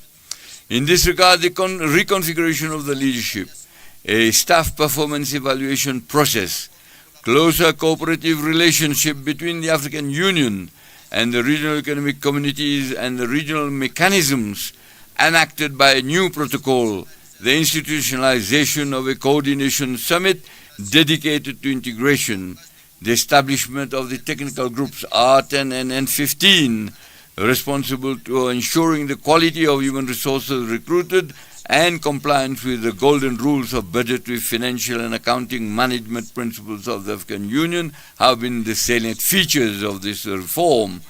And but is without any complacency, we'll have a new institutional map of the Union. I'm here stressing three of these organs: the Pan-African Parliament, the Peace and Security Council, and the Permanent Representatives Committee. The overall movement of the reform, with its shadows and lights, confirms its relevance and its necessary progressive nature to be deployed over the long term. It is a requirement for the perpetual adaptation of the structures of our Union to the developments that characterize the world. I would like to thank Presidents Paul Kagame and President William Ruto for their remarkable efforts to move this reform forward. Mr. Chairman, Excellencies, ladies and gentlemen, an assessment of the first 10-year implementation plan of Agenda 2063 covering the period 2014 to 2023 reveals the sectoral progress made in our march towards building the Africa that we want. It is crucial to learn the real lesson and make the appropriate subsequent adjustments. In the field of health, it is a holistic approach translated on the ground into actions crowned with success. With the outbreak of the COVID-19 pandemic, Africa CDC established itself as the most effective instrument in the fight of all diseases. The worrying issue of health financing continues to be a source of concern for us. Two mechanisms for financing universal health coverage and combating malnutrition on the continent have been designed. Thanks to the African Veterinary Vaccine Center, PANVAC, whose new vaccine production laboratory was inaugurated in February 2024, significant progress has been made in the areas of livestock, animal health, and socio-economic development. The African Medicines Agency, AMA, has begun setting up its headquarters in Kigali and its activities on the launching pad. The traditional medicine has benefited from the development of two 10-year plans of action, the last one running from 2025 to 2035. The field of education has been driven by the desire to design a new educational system according to the requirements of a world where the major challenge has now become competition around scientific and technological innovation, and now by artificial intelligence. It is in line with this spirit that diverse and complementary strategies have been developed, notably during the Nouakchott conference in 2024, initiated by the current chairman, Mauritania, in cooperation with the African Union Commission and other partners, including UNICEF and UNESCO in particular. The centrality of gender and youth issues have been affirmed. The special envoys for women and youth have established themselves well in the institutional universe of the leadership of the organization. Throughout the 8 years of these two terms, many other crucial areas engaged the attention they deserved due to their importance for the socio-economic development of Africa. Whether it is our vision on mining issues, the comprehensive agriculture program and the blue economy, the development of infrastructure and energy, climate change with adaptation and climate resilience of the continent, regional integration through the implementation of the African Continental Free Trade Area, the effective operationalization of the Peace Fund, which has exceeded the set target of $400 million, the treatment of humanitarian crisis of which Africa is the epicenter, with the establishment of the African Humanitarian Agency, the strengthening of the visibility of the African Union through our partnership with the United Nations, all have been at the center of our collective endeavor. I would like to seize this opportunity to pay special tribute to a major architect of this partnership. I'm here referring to Antonio Guterres, a great friend of Africa. Thank you, Antonio. The membership of the African Union, the G20, and the BRICS, of which several African countries are members, have crowned this visibility. On all these issues, the specialized structure of the African Union and the member states have carried out in-depth discussions and outlined clear prospects for some and given concrete form to many others. Mr. Chairman, Excellencies, ladies and gentlemen, a few months ago I sent to Your Excellencies a letter relating to some urgent issues at the heart of the future of our Union and its capacity to attain as best as possible our objectives. I am here thinking first of the Peace and Security Council, which I mentioned earlier on, and its role should be carried out on the basis of texts that govern its function, its operation, from which it draws the strength and legitimacy to design, supervise the pressing issues of our collective security, and impose if necessary, the required sanctions. It is very regrettable that its decisions are sometimes contrary to our own principles, and when they are not, often remain dead letters. The decision of this central continental organ cannot be considered in a casual manner, nor by bias the concept and practice of these regional economic communities in the name of the hackneyed principle of subsidiarity interpreted in a self-interest and partisan manner. The mentioning of the PSC brings forth the issue of unconstitutional changes of government. In this regard, I mention in the said letter that we have only two options henceforth: either abandon the principles that currently govern this issue or apply them seriously, notwithstanding the fact that we can revise them, adapt them to the new realities. I think for our own credibility, we should continue to establish these principles like a litany while trampling on them and accepting their flagrant and constant violation. There is nothing that eats more into our credibility than such an attitude, which has recently led to a real distrust in the rules and principles and weakened the integration in part of the continent. I am here mentioning the persistent and paralyzing slump of our unbearable division in terms of representation in relation to our so-called strategic partnerships. I drew attention, and I draw again attention here, to choose one of the two options that are presented to us and which I presented in clear terms in my letter. I had also mentioned the recurring issue of the financing of our organization, which paradoxically contrasts with the continuing trends of multiplication of organs without any concern for how to finance them. An independent organization and guardian of our freedom and sovereignty cannot be built with the finances and resources by others. I had also raised the depriving reduction of the initiatives of the chairperson of the African Union Commission and called for its harmonization with the legal and customary obligations that are now imposed on him. In short, the sense of my correspondence is very simple and maybe brutal. It is the question of placing our organization worthily or not before a terrible combination of factors of complexity. These are all the problems that you are facing today that I wanted to raise very modestly in my letter.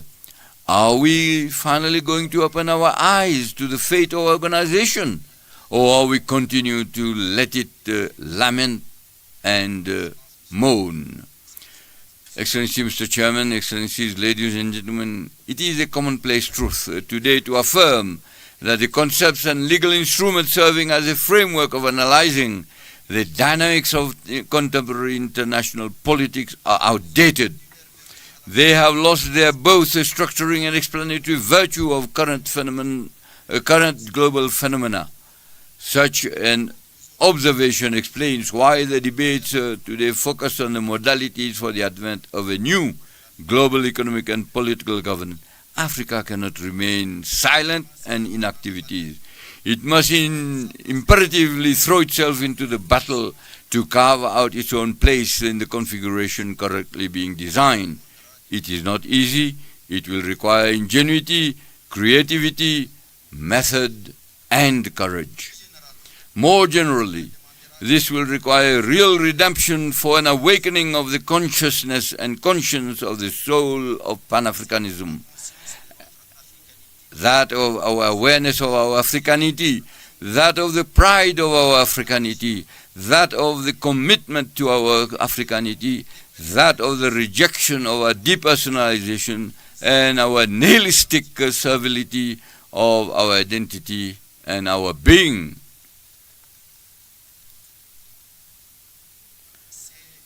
This is what African youth are calling for us to do.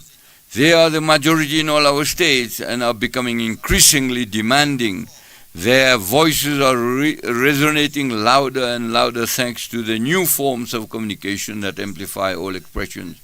African youth are constantly challenging us and putting us on trial for being out of step with their aspirations, which are that of an Africa that is open to itself, united, sovereign in its policies and choices, standing and interdependent. This solidarity has always been our lifeline in the fight against colonialism and apartheid and the completion of our independence. We have just paid tribute to the memory of a great combatant, Sam Nujoma. This should bring something and click something in our minds. Our solidarity should galvanize our consciences, our wills and our intelligence to lead us to a more promising common destiny. There are no other new path for our future than to listen and to give substance to the aspirations of our youth, our fellow citizens and our diaspora. Mr. Chairman, Excellencies, ladies and gentlemen, I am leaving my office definitively in a few days. I confess that I feel overwhelmed by a sweet feeling of freedom that allows me to say a few words from the bottom of my heart.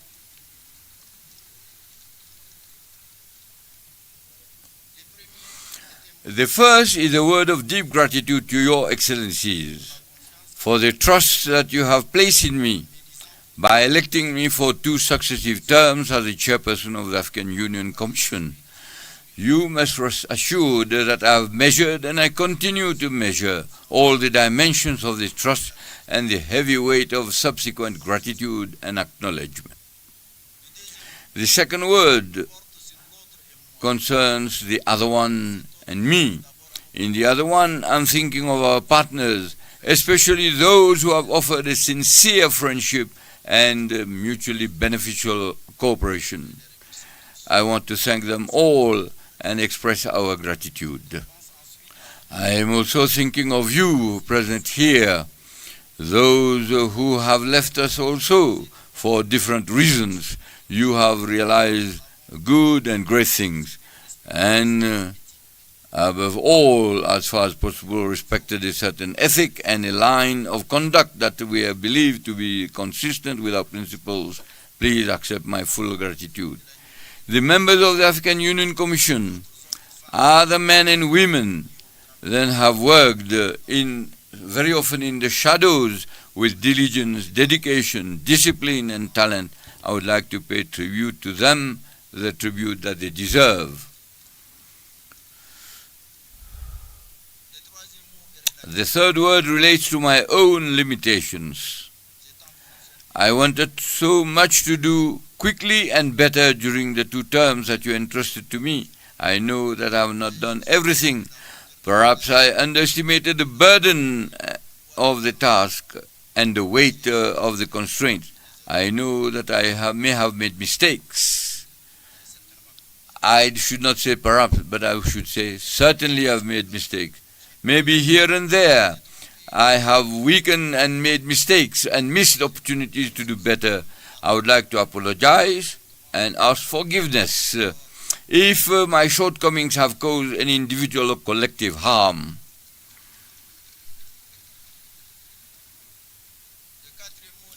The fourth word relates to my feelings at the moment.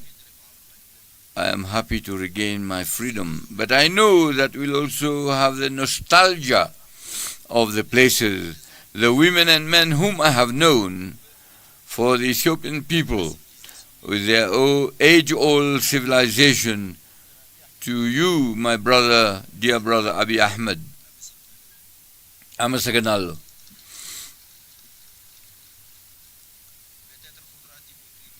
Maybe we'll have time to write the history of all this tangle of feelings and sensations. Finally, my fifth word is that of my oath to continue to think of Africa, to serve Africa, to dream for its youth for whom we have not done enough and for whom we must do a lot, because after all, it is they who count today and more so tomorrow. A final word to you, Mr. President, Chairperson, and Mr. President, dear brother Sheikh Al-Ghazwani, to tell you how much I appreciated your close relation throughout your mandate. You have been a master of wisdom, civic-mindedness, and loftiness, inspiring in all respects. To you, Mr. President, and dear brother Joao Lourenço, and I would like to stress that the quiet strength that you symbolize reassures me about a chairmanship of seriousness and substance. May you both in particular, and all of us, have an active thought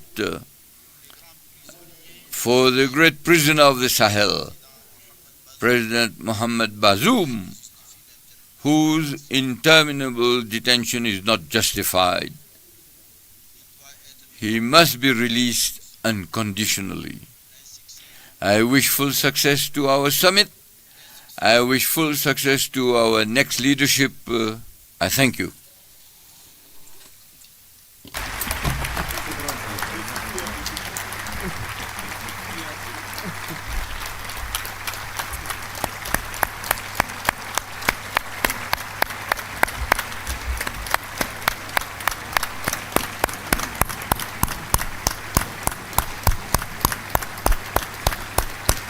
Thank you for watching Lightcast TV, and for those comments that on Facebook page, Mogambia, Choki, Kogayo, Kevin, Jarare, and Hashi, D. Guled. Thank you very much for tuning in to Lightcast TV, and Porikap Marangu.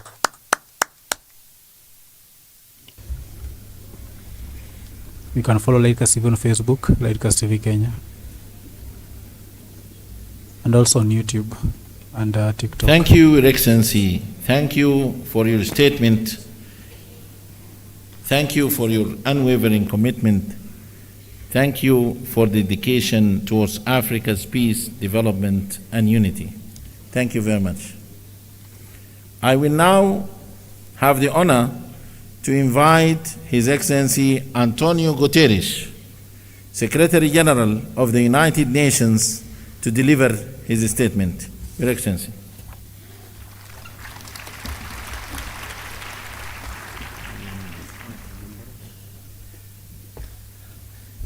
Monsieur le Président de l'Union africaine, The chairperson, all protocol observed. President Mohamed Ould Ghazouani, thank you for your leadership in the outstanding exercise of your mandate.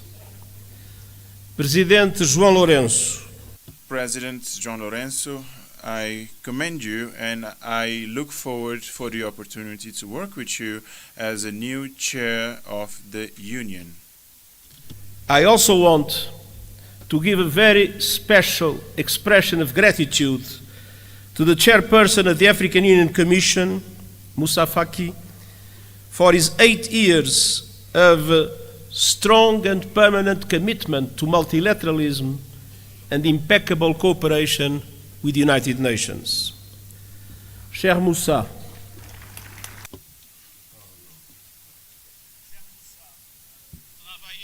dear Moussa, working with you was a privilege, a pleasure, and an honor. Excellencies, the partnership between the African Union and the United Nations has never been stronger. Together, we see an Africa booming with hope and possibility. You have a booming, enterprising population, including the largest number of young people in the world. The African continental free trade is poised to turbocharge the region's economy, and calls to address the legacies of colonialism and slavery are growing louder, as reflected in your theme this year, and as reflected in the leadership of so many passionate voices for the liberation of Africa, such as the great Dr. Sam Nujoma of Namibia, whose life we celebrate and whose loss we mourn.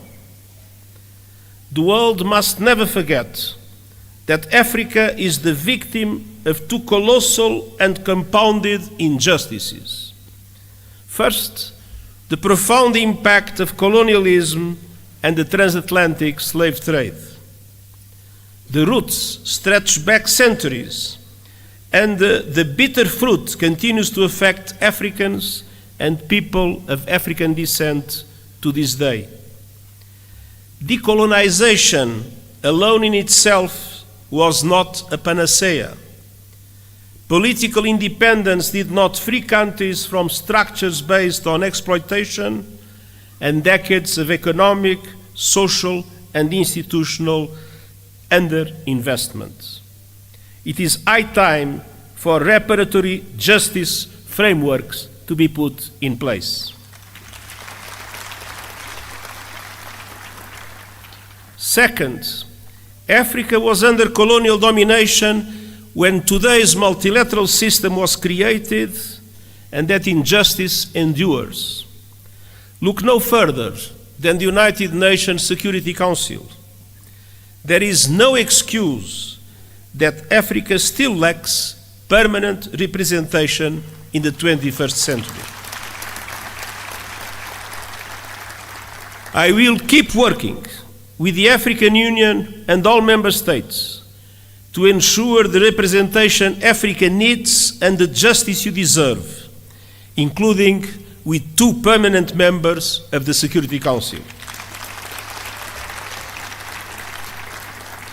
And we will keep pressing together for an international financial architecture that is no longer outdated, dysfunctional, and unfair. Correcting age-old injustices is essential to address here and now challenges. And the good news is that we have many of the solutions we need.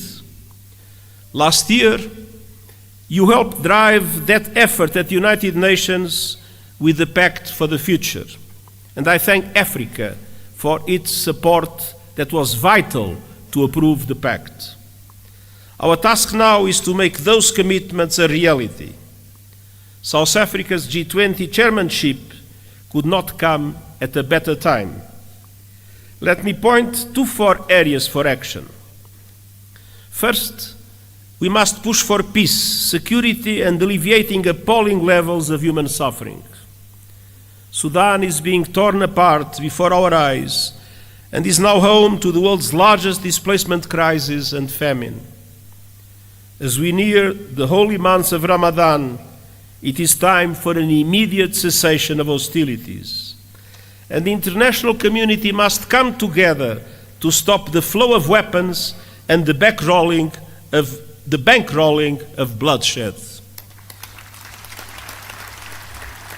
In the Democratic Republic of the Congolese people have been suffering yet again from a brutal cycle of violence.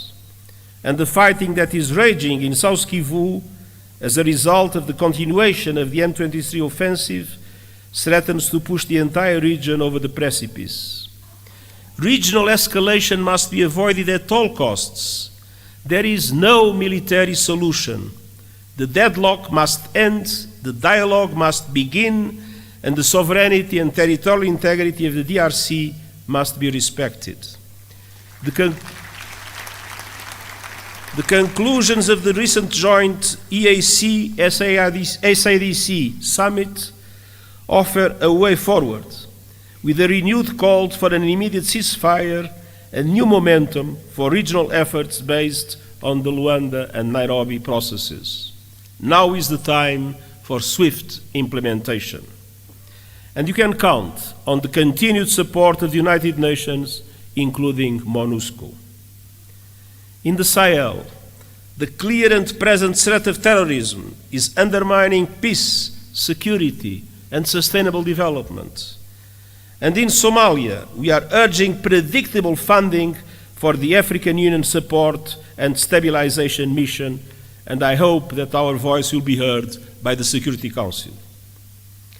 And as we gather here in Africa, I know all our minds are also very much on Gaza. A resumption of hostilities must be avoided at all costs. The Palestinian people have suffered too much. I welcome efforts by the parties to abide by the ceasefire agreement and urge action for a permanent ceasefire and the release of all hostages.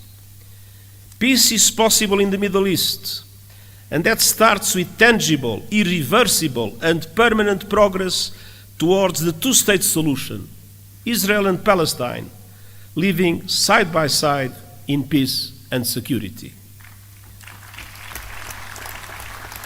Excellencies, on all fronts, we stand shoulder to shoulder with the African Union to advance security, stability, human rights, and rule of law. Excellencies, second, we must keep working together to deliver the AU 2063 agenda and the 2030 agenda for sustainable development and drive action on finance. African countries pay up to 8 times more to borrow than developed countries, and 20 are in or at risk of debt distress. The Pact for the Future supports an international financial architecture reform to reflect today's economy, ensuring fair representation and urging effective action on debt relief. And I will stand with Africa as a matter of justice and to right the historic wrongs. Excellencies, third, the climate crisis.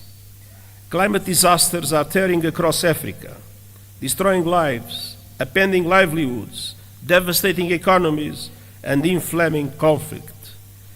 At the same time, the renewables revolution is unstoppable, and Africa is poised to become a global clean energy powerhouse. Yet, today, Africa receives just 2% of global renewables investment. Realizing Africa's potential requires access to affordable finance, including by implementing the COP29 finance decision fully and on time, and supporting development of roadmap to realize $1.3 trillion a year. Excellencies, Africa has contributed little to the climate crisis, yet is paying the price with record droughts, floods, and heat. Climate justice requires a massive investment in adaptation, with the international community bearing an enormous responsibility. Developed countries must double adaptation finance, and countries must significantly boost the loss and damage fund. Allow me a note.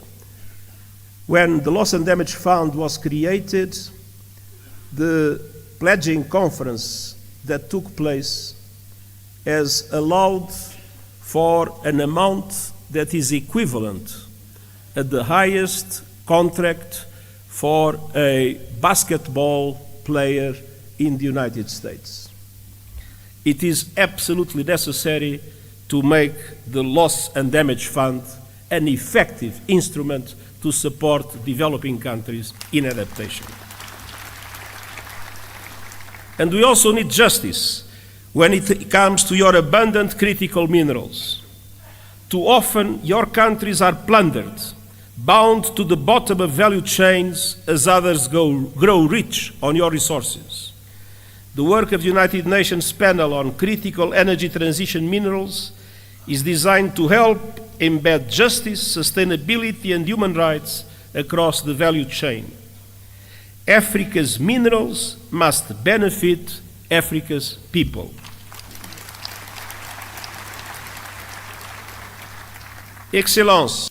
Excellencies, finally, we need to act on the new technologies, including artificial intelligence. Almost 2/3 of all Africans have no reliable internet access. We have a historic responsibility to ensure AI benefits humanity, not just a privilege for few.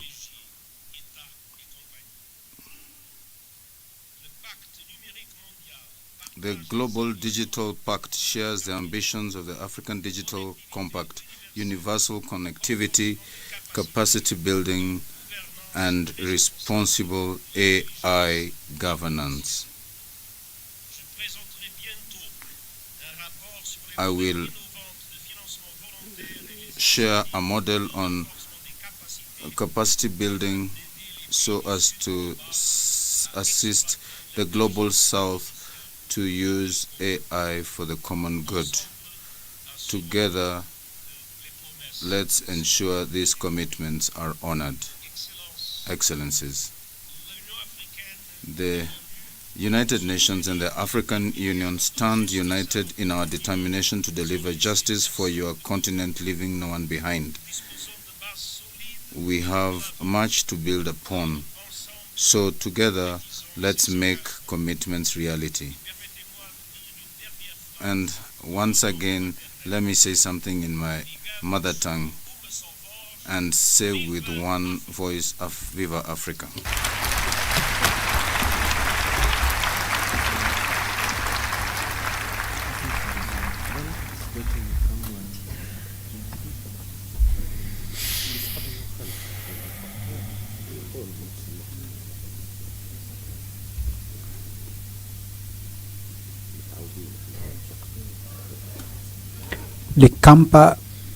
Thank you, Your Excellency. Thank you for watching. For your statement.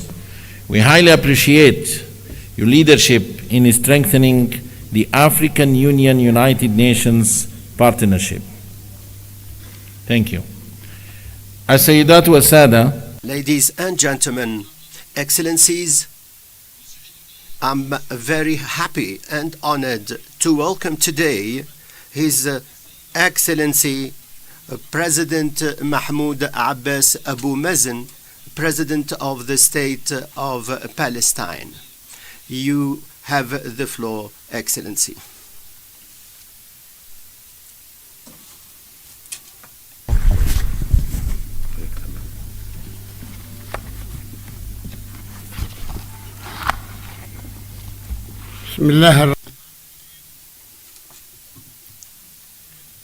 Excellency Mohammed Wild al-Ghazwani, President of the Republic of Mauritania and the Chairperson of the African Union.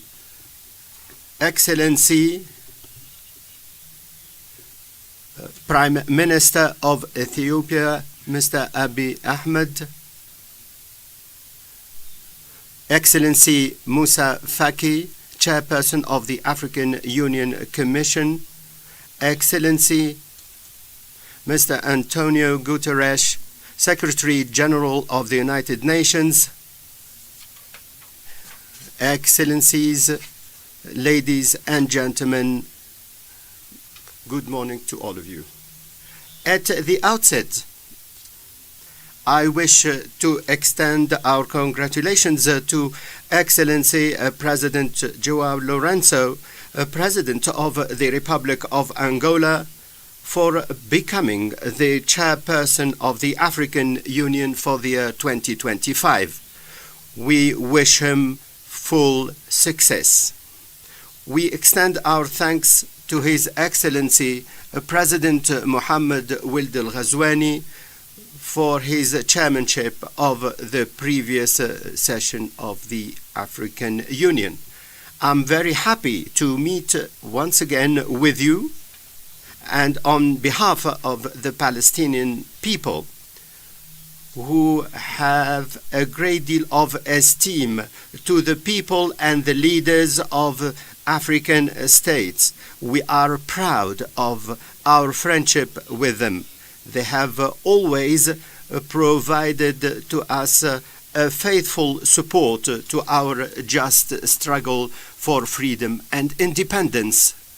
Heads of state and delegation, at the time when we are working with countries in the world and international organizations to consolidate the ceasefire and provide more humanitarian assistance, And at a time when the state of Palestine is fulfilling its mission in the Gaza Strip to assist the refugees and to go back to their areas and to provide the living conditions for our people, and to, as we are preparing for the reconstruction, we hear calls for deporting our people from their lands and affecting the sovereignty of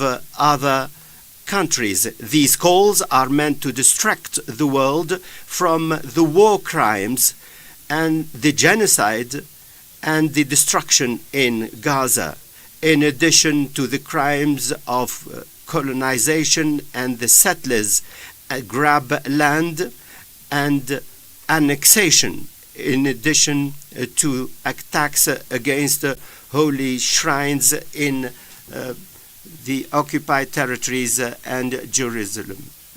These are carried out by the forces of occupation and the gangs of settlers. The aim is to destroy the possibility of a two-state solution for the Palestinian cause. Today, more than 2,300,000 people live in Gaza, including 1,500,000 refugees. 1,500,000 refugees who were forced to leave their country in 1948. They suffered from more than 50 massacres by the terrorist Zionist gangs. The only place they can go back to is their cities and villages from which they were expelled during the Nakba. In implementation of UN Resolution 194, which calls for the return of Palestinian refugees to the cities and the villages from which they were deported, and that they would be compensated for the harm they suffered. We reaffirm our complete rejection for all the calls aimed at deporting the Palestinian people from its land.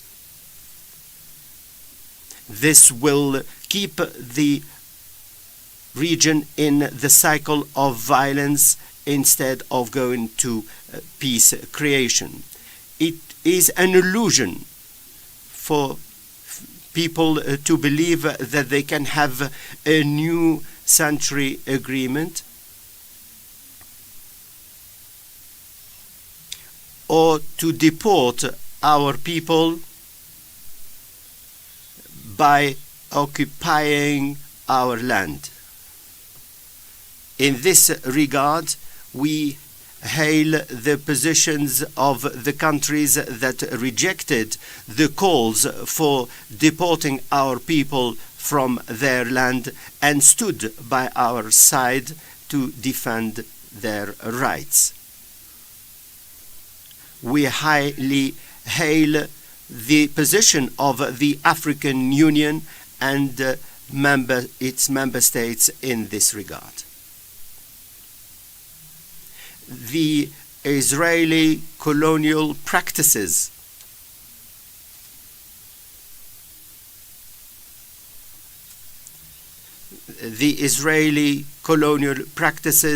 mean that we need to have an urgent action by the international community and the Security Council before the forces of radicalism disseminate to kill the two-state solution. Heads of state and delegation, the Palestinian cause is the cause of a people seeking freedom and independence.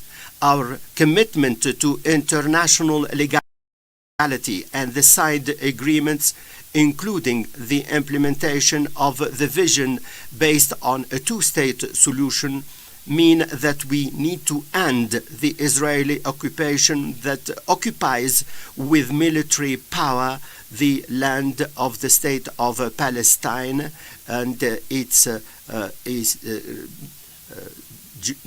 Al-Quds, the eastern part of Al-Quds. There is the UN Resolution 338, also UN Resolution 242, and the Arab Peace Initiative, whose aim is to enable the people of the region to live in peace and security. All of this in implementation of the consultative opinion of the International Court of Justice, which has stipulated the illegality of occupation and that it should be ended in 12 months. This was decided by the International Court of Justice. There's also the decision by the UN General Assembly and the call for a conference that will take place in Geneva next month. I call upon the AU member states on this occasion to participate in this important conference. Heads of government and delegation, the achievement of peace and security requires from all of us to effectively participate in the global alliance to implement the two-state solution and to support the international conference for peace that will take place in the United Nations by the middle of next June. Under the dual chairmanship of the Kingdom of Saudi Arabia and France. This will be an opportunity to mobilize international resources for the international recognition of the State of Palestine and to obtain our full membership in the United Nations. We have not been able to achieve this because of the vetoes of the United States. Our aim is to implement the two-state solution based on international legality. The holding of the AU summit and the theme of justice through compensation reflects your authentic commitment to justice as a universal human value. It is a commitment whose echoes are seen in your continuous support to the Palestinian people who are still suffering from the last form of colonization in the world. We are the only ones living under colonization. You lived under this colonization, but you were liberated. Finally, we reiterate our thanks to the African Union and the member states for their continued support to the struggle of the Palestinian people to cherish their freedom and independence. And we wish your summit full success and more prosperity for the African people and their free peoples. Thank you very much for your attention.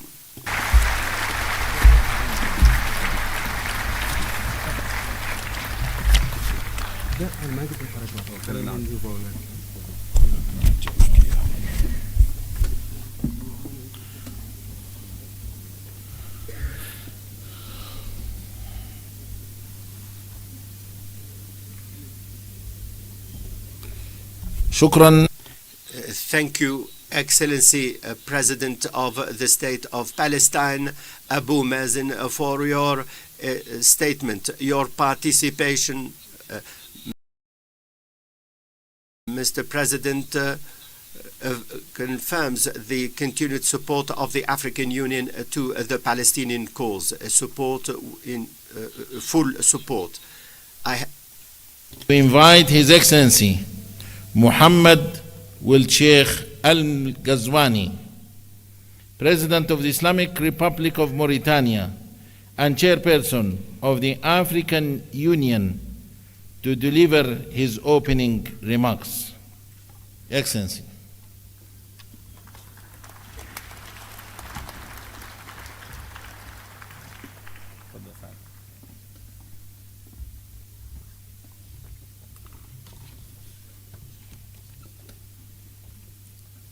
بسم الله الرحمن الرحيم والصلاة على سيدنا محمد. أصحاب الفخامة. Excellencies, heads of state and government, Excellency Abiy Ahmed, Prime Minister of the Federal Republic of Ethiopia, Excellency Musa Faki Mohammed, Chairperson of the African Union Commission, Excellency Antonio Guterres, Secretary General of the United Nations, Excellency Mahmoud Abbas, President of the State of Palestine, Mrs. Mia Mutli, heads of government and delegation, Excellencies, Ministers, Excellencies, Ambassadors, dear guests. At the outset, I wish to extend my thanks to the government and the people of Ethiopia for the efforts made to hold this summit. We thank them for the support and the hospitality accorded to us in this beautiful city of Addis Ababa, which saw the establishment of our organization as inspired by the founding fathers, to have an Africa that is peaceful and united. I'm very happy to reiterate my thanks to my brothers, the presidents of the member states of the African Union, for the honor bestowed in me for chairing this organization throughout my mandate. I also extend my thanks to the presidents of countries and who are with us to attend this important meeting at the beginning of 2025. This year raises a number of questions. Thank you, Excellencies, heads of government. My chairmanship of the African Union has taken place at an international period that is highly sensitive. This also coincided by our adoption of the second decade plan within the framework of Agenda 2063. It represents a plan for development for member states and the regional economic communities and the various organs of the African Union. By adopting this decade plan, we can see our solid commitment to meet the aspirations of our peoples, to have the Africa that we all want, in spite of the obstacles and in spite of all the challenges. And these challenges are tremendous. When I became the chairperson of the African Union, I was fully aware of the volume of the commitment and the responsibility. Today, our world is witnessing various crises. These are where we have more areas of conflict, and tensions have jeopardized relations between countries. They have also jeopardized the values on which the world system has been established since the Second World War. After a particular period of the development of international organizations and our belief in a more just world, the references went back and hopes collapsed, and now there is a revision of the international system in a way and that the contours are not clear. For a number of years, unfortunately, bloodshed continues. Many people found themselves in difficult humanitarian situations. The world has witnessed a level of violence unprecedented since the Second World War. Palestine is what Palestine is facing is a good example of this. This global situation is made more complex and complicated by the wars in Africa. These crises, global and continental, have had a negative impact on the efforts of development in our continent, where there are tremendous challenges such as poverty, unemployment, and the weakness of health systems and the weak economic structures, in addition to the impact of climate change, the dissemination of terrorism. All of this is having an impact on peace and security. It is destroying the social fabric of our communities. In my previous speech, I committed myself to work on these challenges, and I worked during my term on respecting the rules and regulations of the African Union. All of this in full harmony with the AU Commission and the regional economic communities and the regional organs. Our aim was to consolidate the efforts of peace and to reach peace on the basis of dialogue by supporting the valuable efforts made by Excellency Ngasso, President Ngasso, at the head of the African High-Level Committee on Libya. I also continued work with President Paul Kagame and President Tshisekedi to deal with the situation in Eastern DRC. In 2024, Mauritania hosted the third meeting to consolidate the peace initiative in Sudan. We also met General Al-Burhan on the 13th and the 14th of January 2020. Information on your behalf during the 29th session of the multi-party meeting on climate change, COP29, held in Baku in 2024, we called for the need for the international community to fulfill its commitment and to assist us in dealing with the negative impact of climate change. Excellencies, ladies and gentlemen,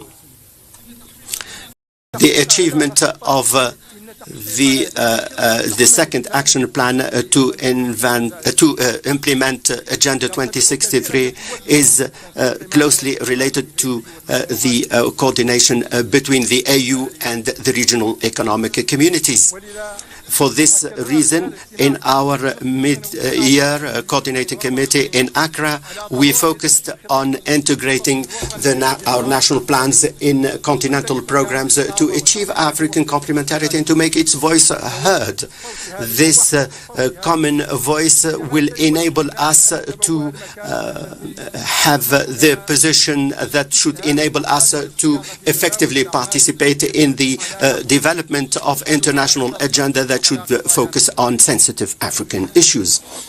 Therefore, in all these events, we defended the rights of the African continent in its representation in the Security Council. We also called for a review of the international rules of governance. Our efforts were positively met, and there were clear commitments to work on them in the various meetings.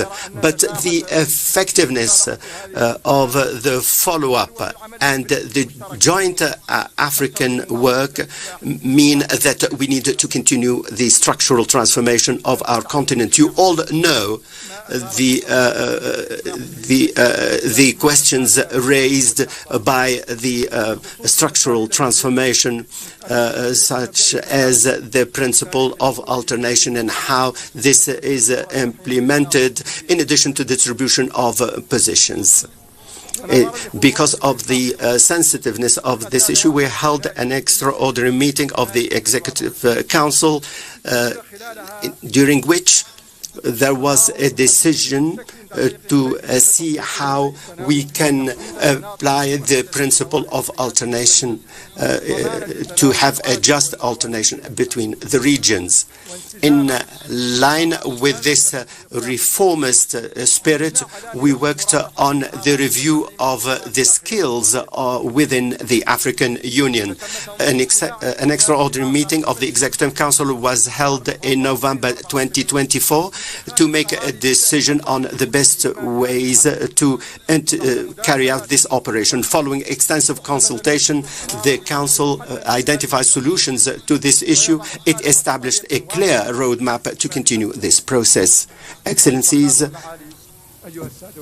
ladies and gentlemen, in my initial speech, I emphasized the need to overcome the challenges, and I indicated that this could only be done by joint efforts on the basis of our common destiny.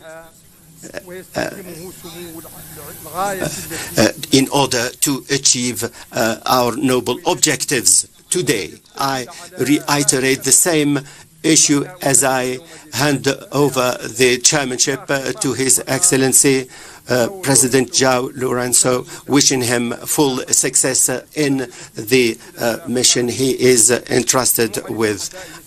I express my readiness to continue with supporting him. I should seize this opportunity to extend my thanks to Musa Faki Mohammed, the chairperson of the African Union Commission. I hail his leadership skills. I thank him for his valuable support during my term. I extend my thanks to the members of the African Union Commission and the various organs of the organization. I'm very proud for being able to serve my African continent and to be its voice in international meetings. I end my term fully convinced of the capacity of our continent to achieve the objectives of Agenda 2063. I'm more determined to work more effectively in this regard. I reiterate my congratulations to President João Lourenço. I wish him full success. I wish our summit full success. Long live the African Union. Long live Africa, independent and prosperous. I thank you very much for your attention.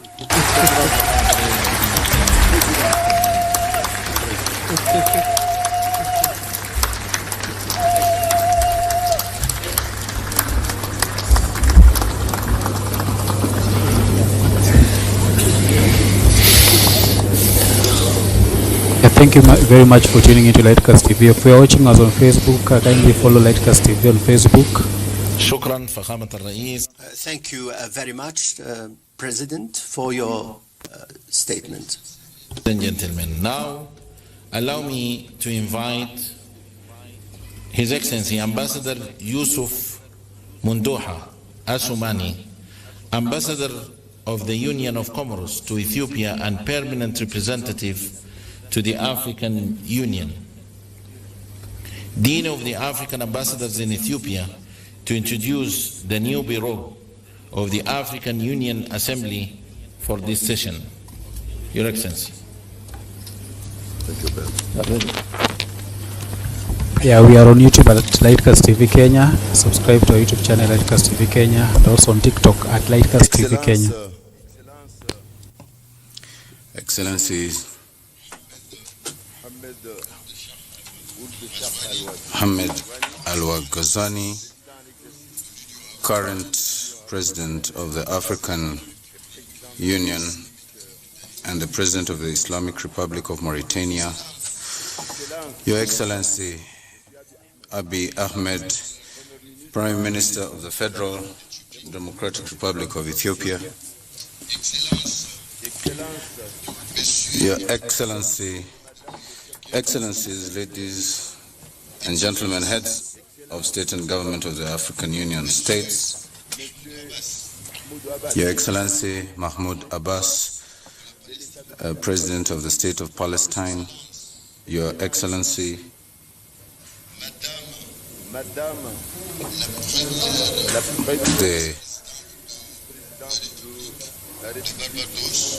Vice President of Barbados, Prime Minister of Barbados,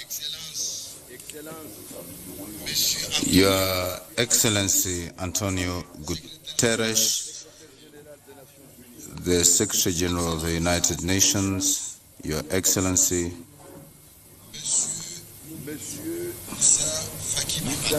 Musa Faki Mahamat, Chairperson of the African Union Commission,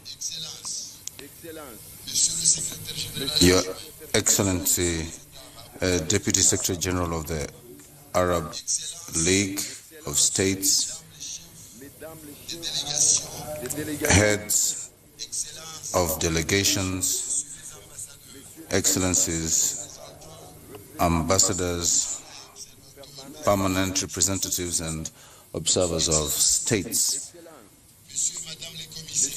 excellencies, commissioners, excellencies, heads of African Union organs, invited guests, all protocols observed, Assalamu alaikum. I have the honor of introducing the Bureau of the Conference for 2025 pursuant to Article 16 of the Rules of Procedure of the Conference. The Bureau is as follows. Chair, the Republic of Angola, Southern Region. First Vice Chair, the Republic of Burundi, Central Region. Second Vice Chair, the Republic of Ghana, Western Region. Third Vice Chair, Jamhuri ya Muungano wa Tanzania, Eastern Region. Apologies. Rapporteur, the Islamic Republic of Mauritania, Northern Region, which is submitted for your approval. Thank you, Excellencies.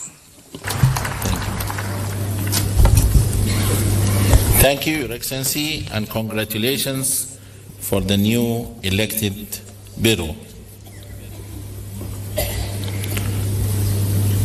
I have the honor now to invite Excellency Mohammed Wil Sheikh Al Ghazwani, President of the Islamic Republic of Mauritania, to deliver his handover speech. Your Excellency, please.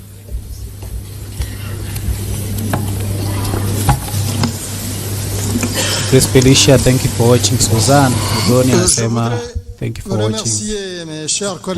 Deng Ona, thank you for tuning into Life First TV. Heads of state and government, members of the assembly,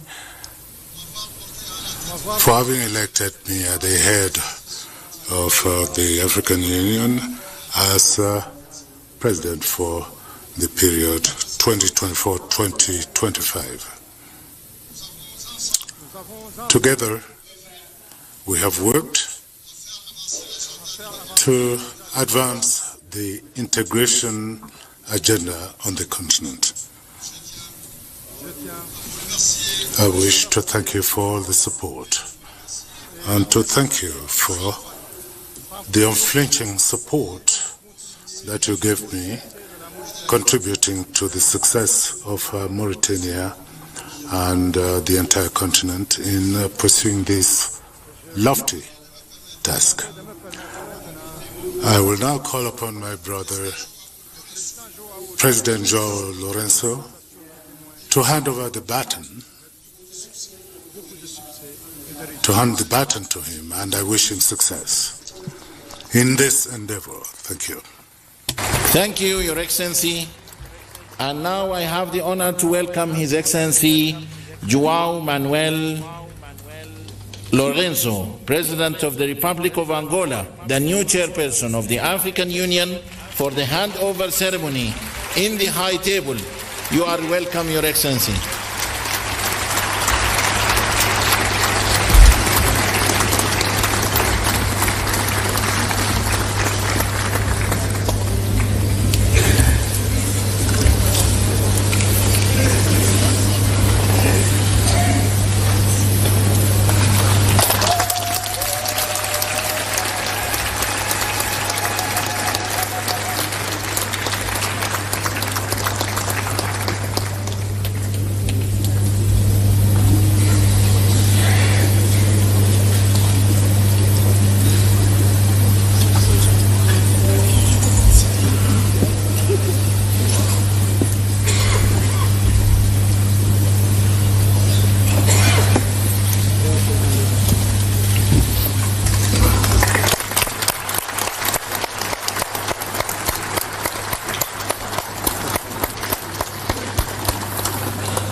Okay, thank you.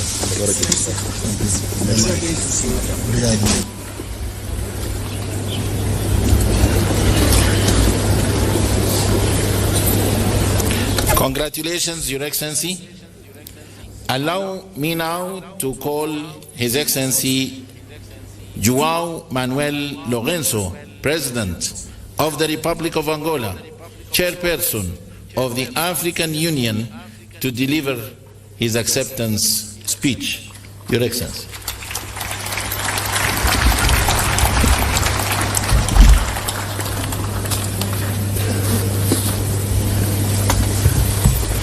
Your Excellency.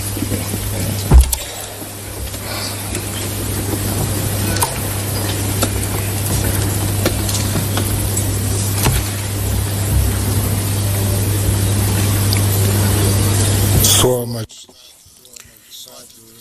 His Majesty Mswati III from the Kingdom of Eswatini, Your Majesty Letsi III from the Kingdom of Lesotho, Your Excellency Mohamed Hood Ghazouani, President of the Islamic Republic of Mauritania and the outgoing President of the African Union, Excellencies, Heads of States and Government, Your Excellency Abiy Ahmed Ali, Prime Minister of the Democratic and Federal Republic of Ethiopia, Excellency Antonio Guterres, Secretary General of United Nations, Excellencies, representatives of heads of states and government, Your Excellency Musa Faki Mahamat, Chairperson of the African Union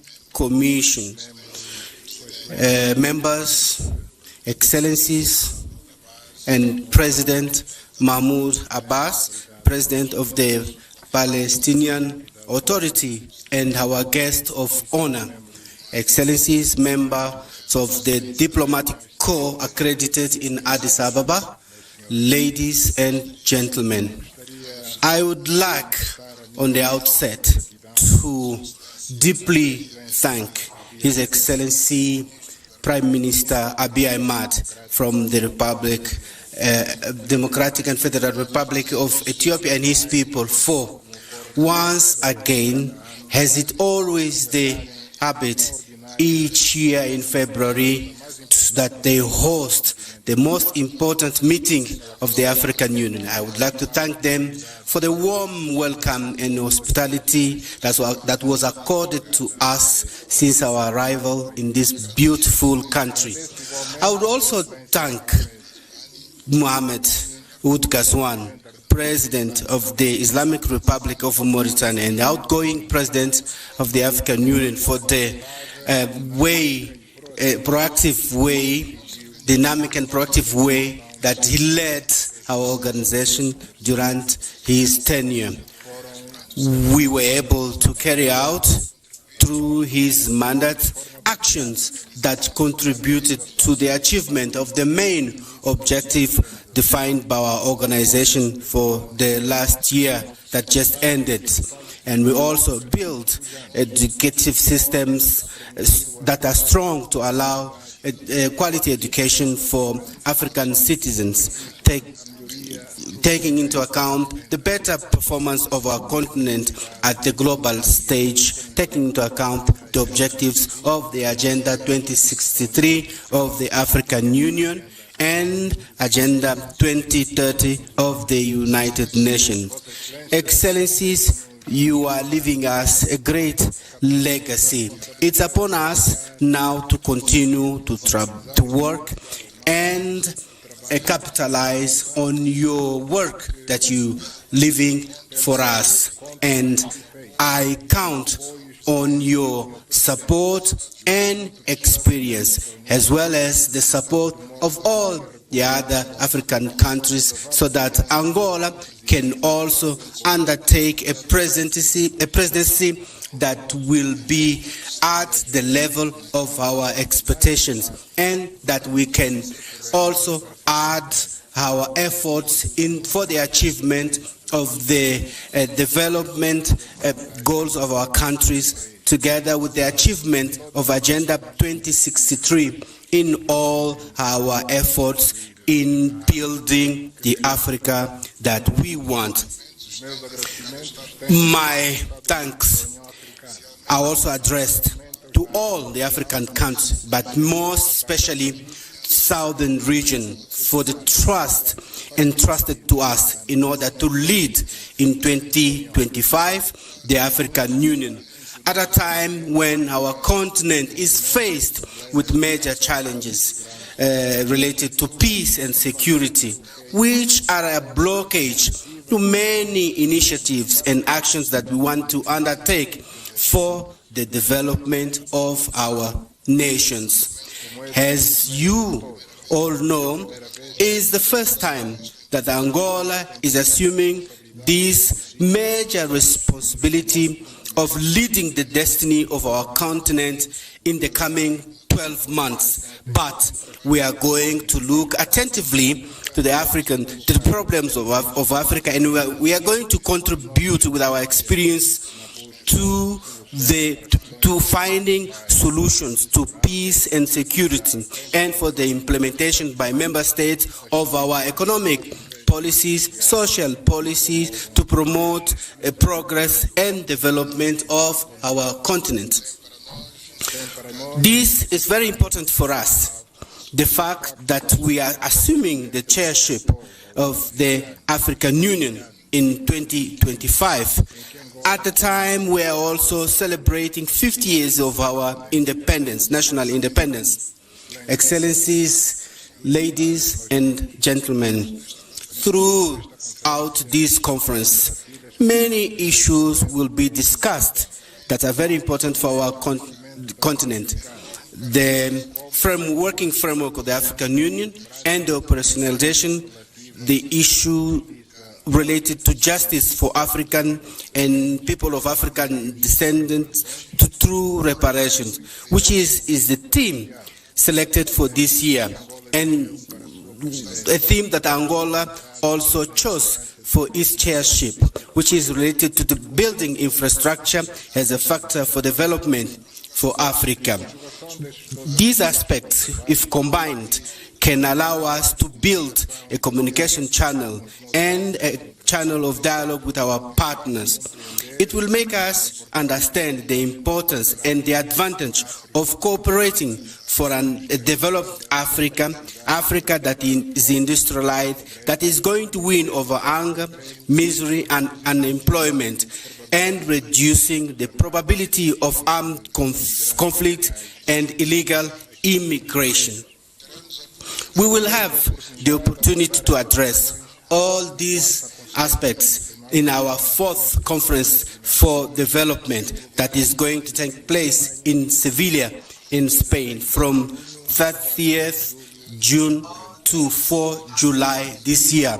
And we believe this is a historical opportunity to redefine the rules of financing based on economic justice and inclusion, taking into account the commitments from previous conferences that were not fulfilled, especially the Monterrey Consensus, Doha Declaration, and Addis Ababa Declaration. The 4th Sevilla Conference is going to address the challenges that we have faced in the funding for development and promoting the adoption of innovative solutions and more effective solutions such as fiscal justice, debt relief, climate funding, reforms in financial and global institutions, and social inclusion. These are going to deserve our attention so that we can adopt a common position that can ensure the continent to reinforce its influence in the global governance and the reduction of the cost of the debt, and for a sustainable development of our continent. The achievement of these objectives is going to create synergies that are going to promote more trade, more cultural exchange, and technology, and other aspects that are going to bring benefits for all the parts involved. We believe that in the objective that we aim for our countries, we include issues that are for priorities, especially in fundamental infrastructures, railways, roads, airports and ports, power supply stations that are essential for the industrialization of our continent and to improve the living conditions of our people. During our presidency of the African Union that we are going to assume from today, we hope to work together with all the members of our institutions. We're hoping to launch a plan for together with our partners so that the African Union Commission can be able to establish the basis for infrastructure projects that are going to be undertaken in our continent. We would like to underline the contribution of Angola for the development of Africa, taking into account our superavit when it comes to energy supply, especially in this sector of energy. Given its strategic relevance that it have in the transportation of goods and in African trade between Africa and within Africa, taking into account the Lobito corridor and the Tanzanian railways that we believe are going to play a major role in connecting African countries and in promoting the trade that we want to achieve, especially under the AFCFTA. Taking into account what I've just said, I believe that we should come up with a well-defined strategy in order to yield the benefits. And I believe that by integrating G20, it's essential in ensuring that Africa plays an active role in global decisions. Excellencies, ladies and gentlemen, the strategic lines of our presidency are aligned in general terms with the priority actions defined by our continent, especially especially under the acceleration of the implementation of the second 10-year implementation plan of the Agenda 2063, especially covering 2024-2034, centered in transportation infrastructure, connectivity, energy, natural resources, peace and security, agriculture, blue economy, continental integration, and African free trade area and strategic partnerships. In this framework, our major lines of our interventions of major importance is the issue of peace and security, because we believe this is one of the pillars for the materialization of the aspirations of our Agenda 2063 of the African Union, especially the program that aims at silencing the guns by 2030, by transforming Africa in a peaceful region, safe, with a promising future, with prosperity for all Africans, and in placing our continent in the development route.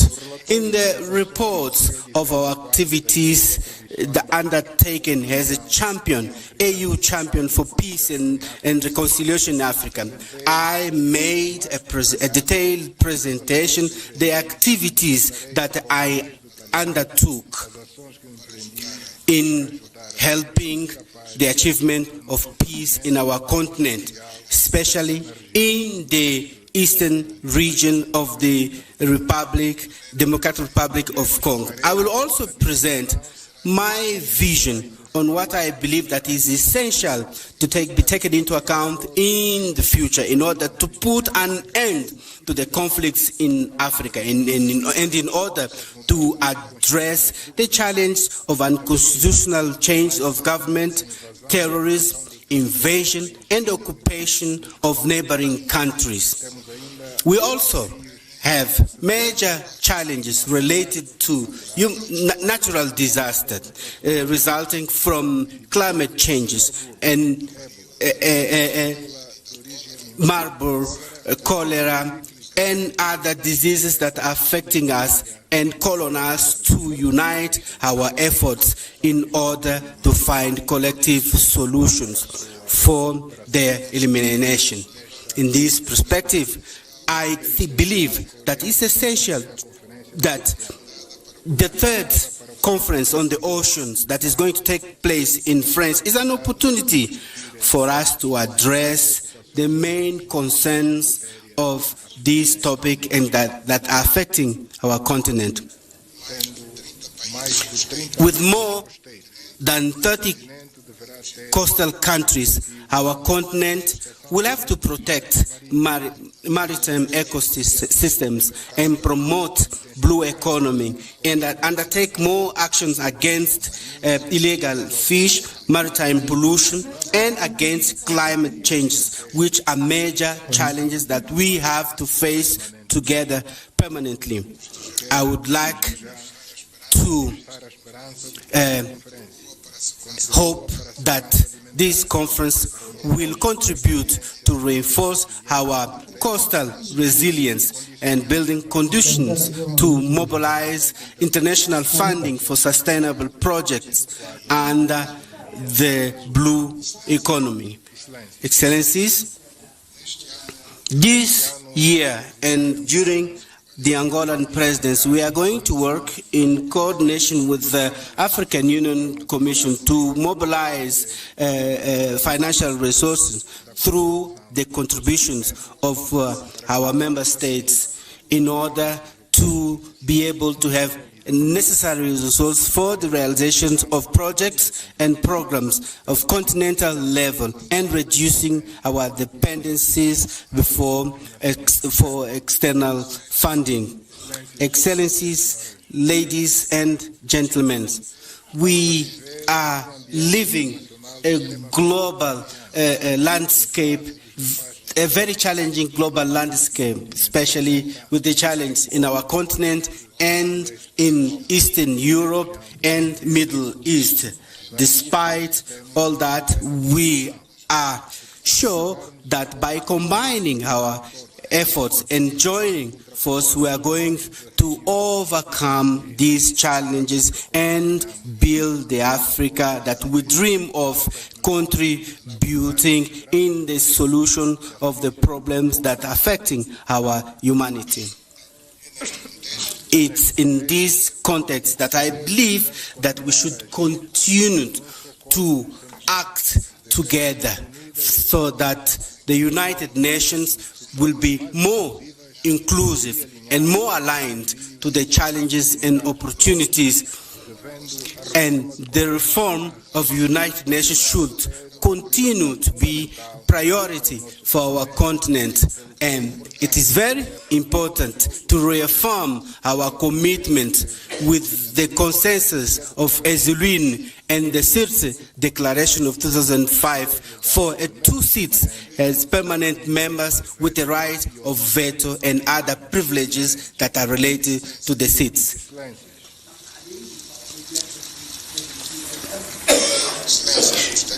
Excellencies, I would like to call on you, your best contribution, so that our presidents of our continental organization that we assume today can take part, can happen in a climate of understanding and the dynamics that is necessary in this long work that we together undertake for the transformation of Africa as a continent that rich and prosperous for its people. Allow me to address my vote of thanks to His Excellency Musa Faki Mohammed and the outgoing commissioners that had their mandates at the Commission for their excellent work throughout their mandates at the helm of our common house of Africa. I wish to the new coming Commission successes in their mandates and endeavors, and I appeal that the Pan-African spirit and the ideals of our founding fathers continue to lead the future of our continental organization. I would like to hereby accept to undertake the functions of the chair of the African Union, and that our tears today for having lost the African child, Sam Nyoma, will be transformed in strength that will help us achieve the challenge that are ahead of us. Thank you very much for your kind attention. Thank you, Your Excellency.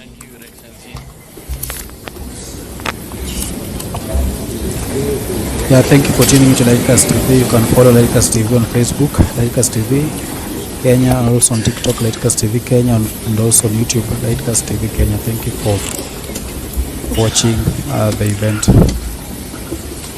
Excellencies, ladies and gentlemen, in introducing the theme of the year 2025, Justice for Africans and people of African descent through reparations, it is now with great honor that I welcome Her Excellency Dr. Monique Nzanza Baganwa, the Deputy Chairperson of the African Union Commission, who will share her introductory remarks.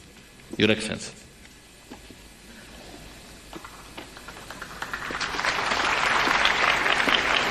Then you will introduce Barbados.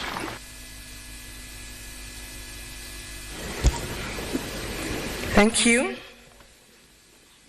Your Excellency, the Chairperson of the African Union, Your Majesties, Excellencies, Heads of State and Government, Your Excellency and dear brother, the Chairperson of the African Union Commission, ladies and gentlemen, in the interest of time, allow me to stand on already established protocol. Over the past centuries, the voices of Africans and people of African descent have echoed in various quarters with a singular demand: justice. Justice for the millions who were forcibly uprooted from their homes, justice for those whose lands were plundered, wealth stolen, and dignity were stripped away, and justice for the generations that continue to face economic, social, and political disenfranchisement stemming from historical wrongs. As I draw my term in office as Deputy Chairperson of the African Union Commission to an end soon, a unique opportunity is offered to me and one of my teams, SIDO, to introduce to you the 2025 theme of the year, Justice for Africans and People of African Descent through Reparations. As we embark on this journey in 2025, we are guided by the words of the eminent Pan-Africanist Kwame Nkrumah, who declared, and I quote, "We face neither east nor west. We face forward." The African Union's Agenda 2063 envisions a continent that is integrated, prosperous, and driven by its own citizens, a continent that is peaceful. The strength of this Africa has always been in its unity and resilience. At this moment, we stand at the precipice of history, and together we shall pave the way for a more just and dignified future for Africa, the CARICOM, and Africa's global diaspora at large. Your Majesties, Your Excellencies, as I conclude, since I'm not the one to deliver the high-level message, we have two leaders who will do it in just a short. But let me take this opportunity to thank all our stakeholders who have journeyed with us. Thank you, Ghana, and our champion, President Mahama, for inspiring the African Union with this theme. I wish to thank you, my dear brother Musa Faki, for your leadership and support. But through you also acknowledge our teams who have worked hard around this theme of the year. Especially, I wish to recognize two ladies. Madam Coleman from your cabinet chairperson and Angela from SIDO. You did an amazing work. Special appreciation goes to Her Excellency Mia Amor Motley, Prime Minister of Barbados and Chair of the CARICOM Authority. You have traveled all the way from home to another home to join us in today's launch. May I now invite you, Your Excellency, to come to the podium and address this august assembly. I thank you.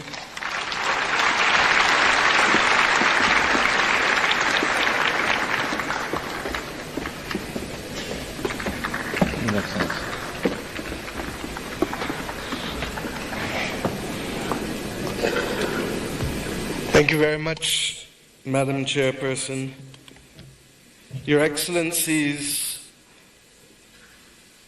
and may I start, Chairperson of the African Union, President of Angola, Your Excellency, Prime Minister of the Federal Democratic Republic of Ethiopia and our host, Dr. Abiy Ahmed, Your Excellency, outgoing Chairperson of the African Union and President of the Islamic Republic of Mauritania, Your Majesties, Your Excellencies, Heads of State and Government of the African Union and First Ladies present, Your Excellency, the President of the Palestinian Authority, Your Excellency Antonio Guterres, Secretary General of the United Nations, Your Excellency Musa Faki Mohammed, Chairperson of the African Union Commission, Your Excellencies, former heads of state and heads of government of the African Union, distinguished delegates,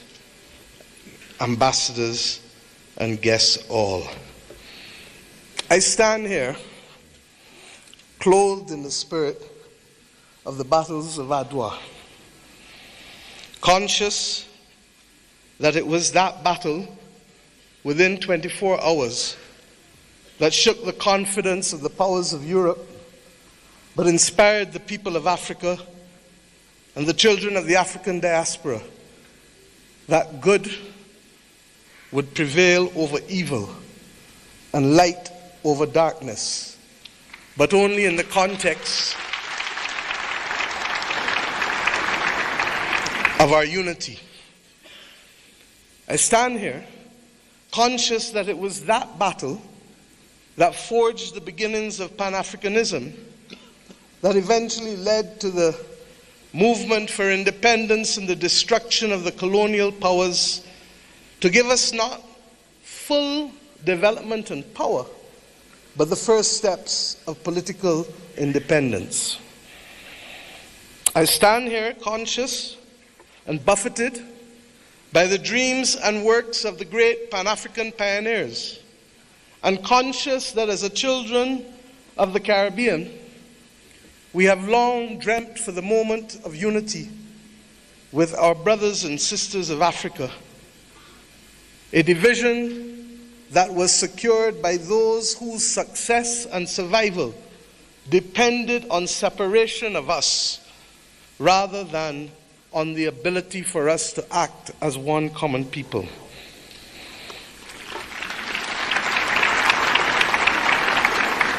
Our relationship, you can say, was embryonic.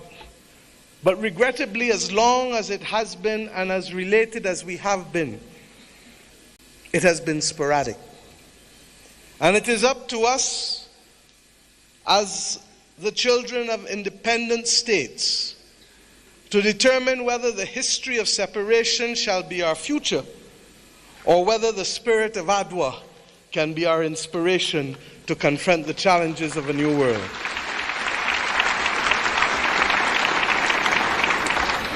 Yes, I stand here as a daughter of Africa.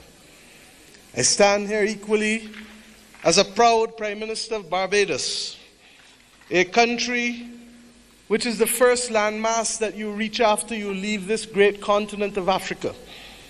A country which became a hub for the wrong reasons. But today I come to Ethiopia to share with you in the Africa Union that we can be a hub now for the right reasons between our two peoples. I stand here as the proud chairman of CARICOM, the Caribbean community, recognizing that as a member of the 6th region of Africa, we have come to reclaim our Atlantic destiny.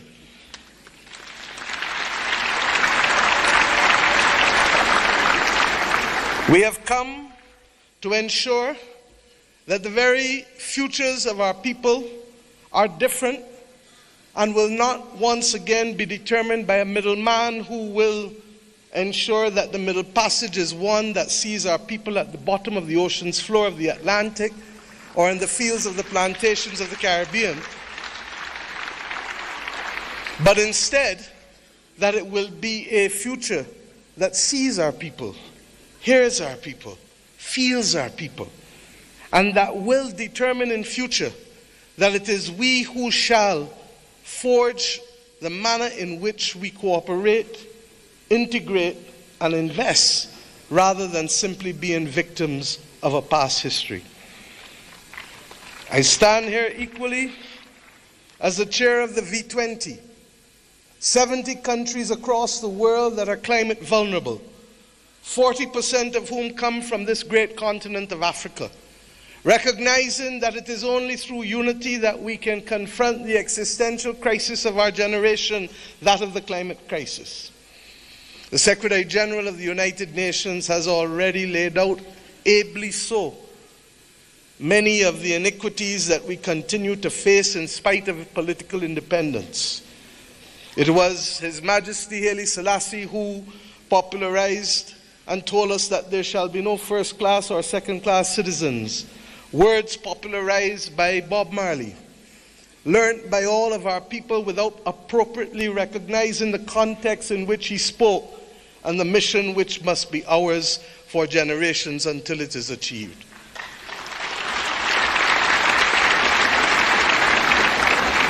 He told us that there would be war if there were first-class and second-class citizens. He told us that there would be war if the color of our skin was more significant than the color of our eyes.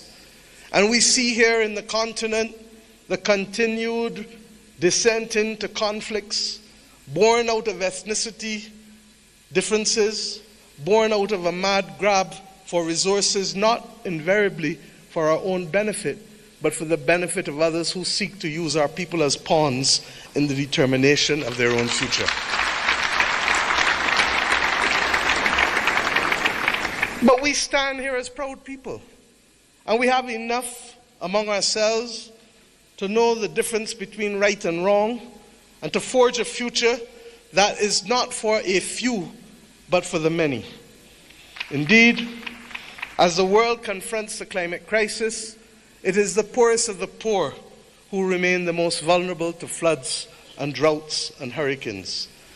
It is the poorest of the poor, and soon to be the middle of the middle, who will no longer be able to access insurance and therefore to be able to forge ahead with development if we do not make changes. We have examples of a partnership that have worked for us, not just from the spirit of Adwa and the conquest and the rise of the Pan-Africanist movement in our history, but within recent times.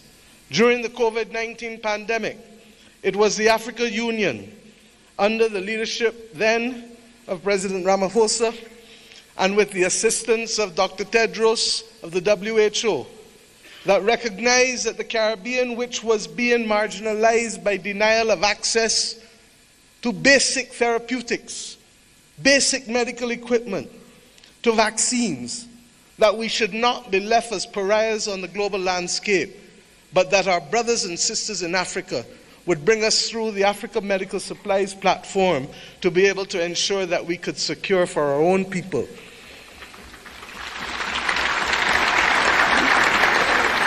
It was with the solidarity of many of you in the African Union that the Bridgetown Initiative has been able to take root and to make a case for a more modern and a fairer system that allows us to be able to access finance and to be able to put in place measures that allow us to be able to pause our repayment of debt during the period of necessity for rebuilding after horrific climatic events.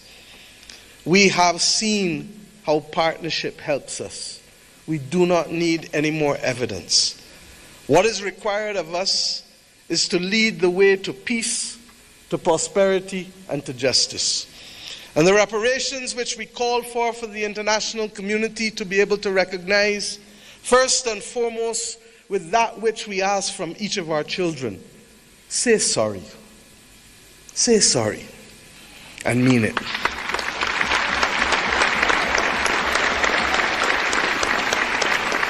And after you say sorry, recognize that the future of the world is not possible without the stability of Africa and its diaspora. For as long as hypocrisy and double standards remain, it will be impossible to secure stability and peace in any nation across the earth.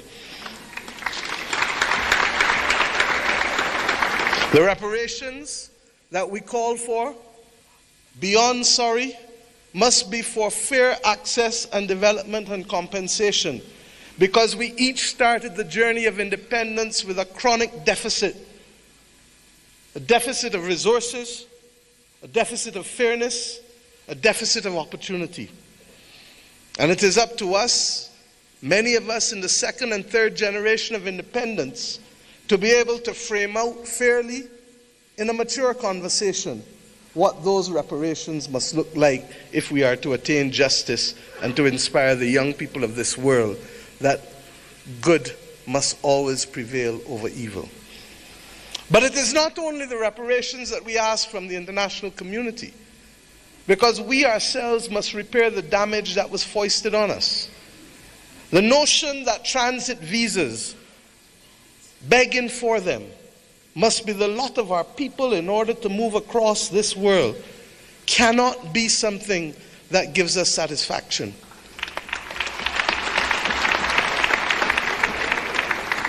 To go east and to go west, we are first forced to go north. It is not right.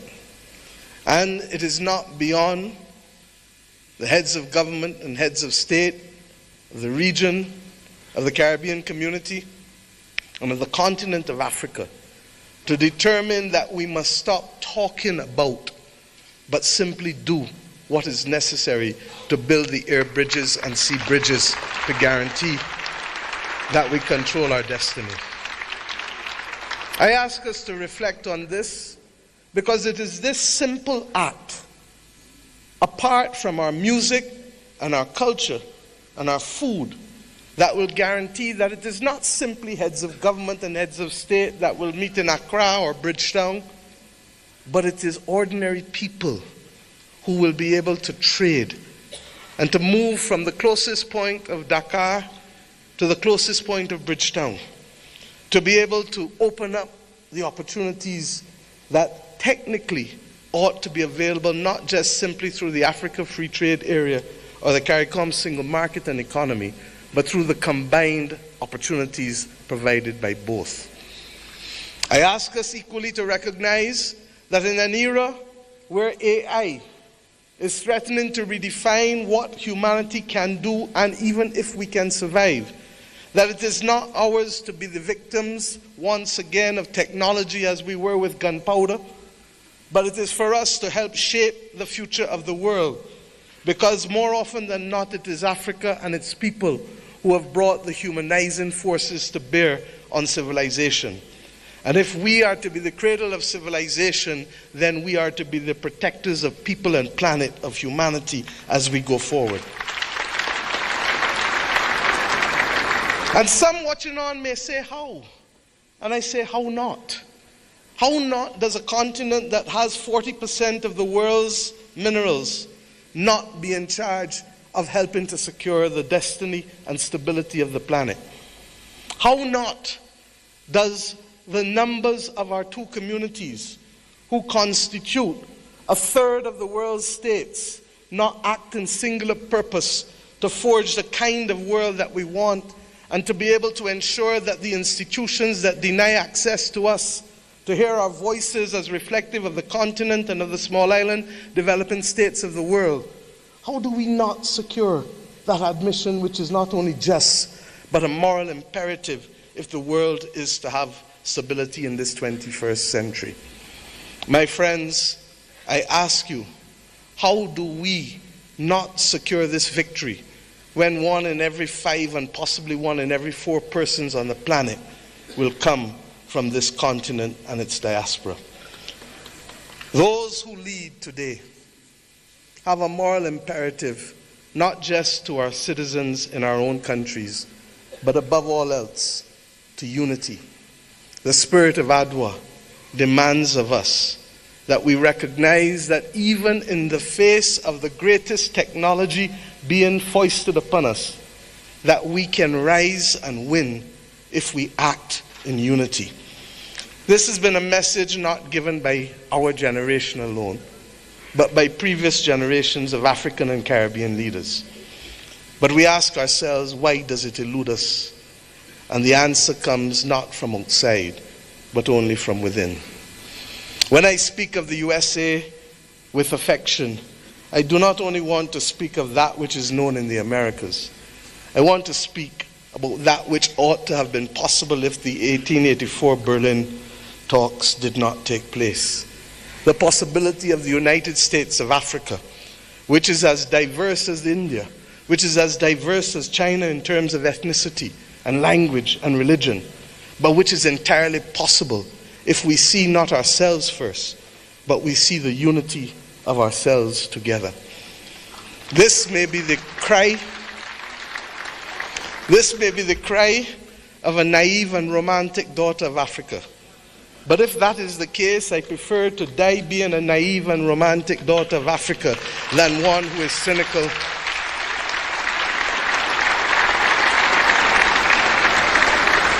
and one who is daunted by the actions and power of others. We know what it is to stand in unity with you to fight apartheid and to fight for the liberation of the peoples of Africa. For when President Castro stood to send people from his own country to southern Africa to free your people, it was in my own country that the planes refueled, ensuring that that battle was possible.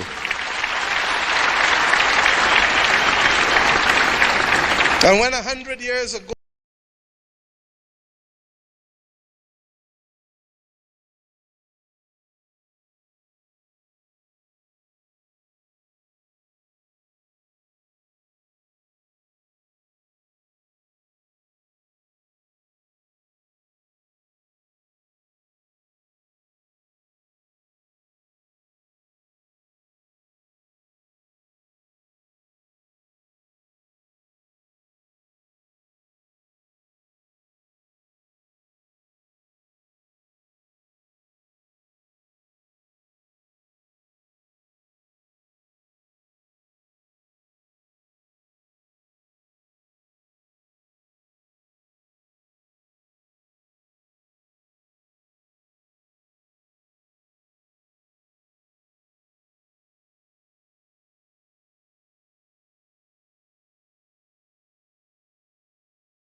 not going to be safe without a prosperous and stable Africa, then we understand what is the moral imperatives we must undertake in each of our countries to secure that unity of purpose and to secure ultimately the saving of the people and planet.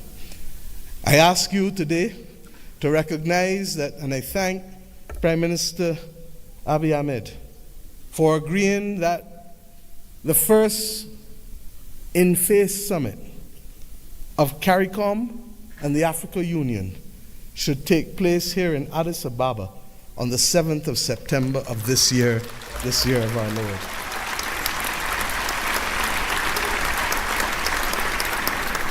By that simple act, we build on the inaugural summit which took place virtually in 2021.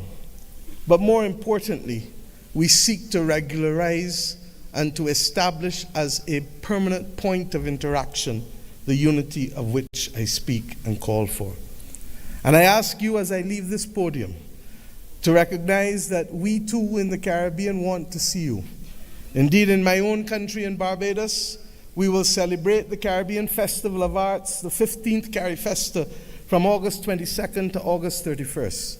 And we do so not only asking for those from Cuba and Bahamas in the north, to Venezuela, to Suriname and Guyana in the south, to Belize in the west and the Eastern Caribbean to come together to express our commitment to each other creatively through food and fashion and music and dance and art and sculpture and talk. Talk of philosophy, talk of religion, talk of who we are, talk of the future.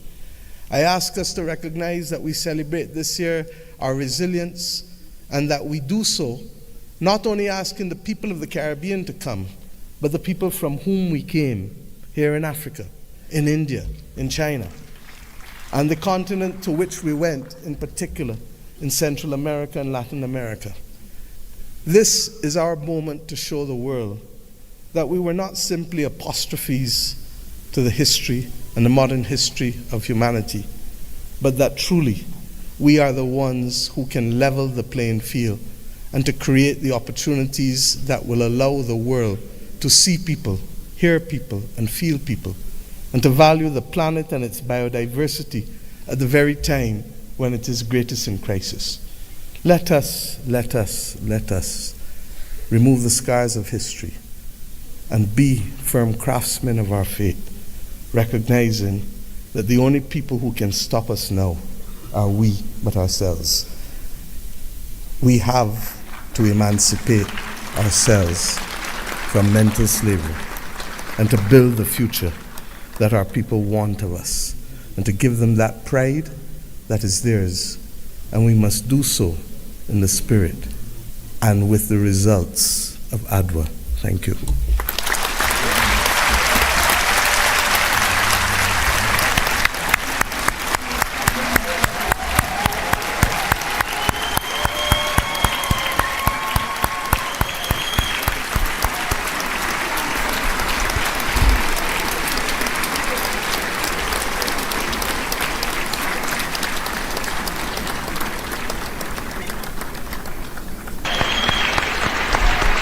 Thank you, Your Excellency, Prime Minister of the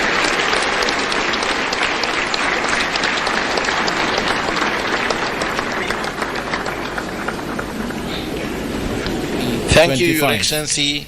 It is my distinct honor to welcome now His Excellency John Mahama, the President of the Republic of Ghana, as the African Union leader on advancing the cause of justice and payment of reparation of the Republic of Ghana, as the African Union leader on advancing the cause of justice and payment of reparations to Africans. Your Excellency.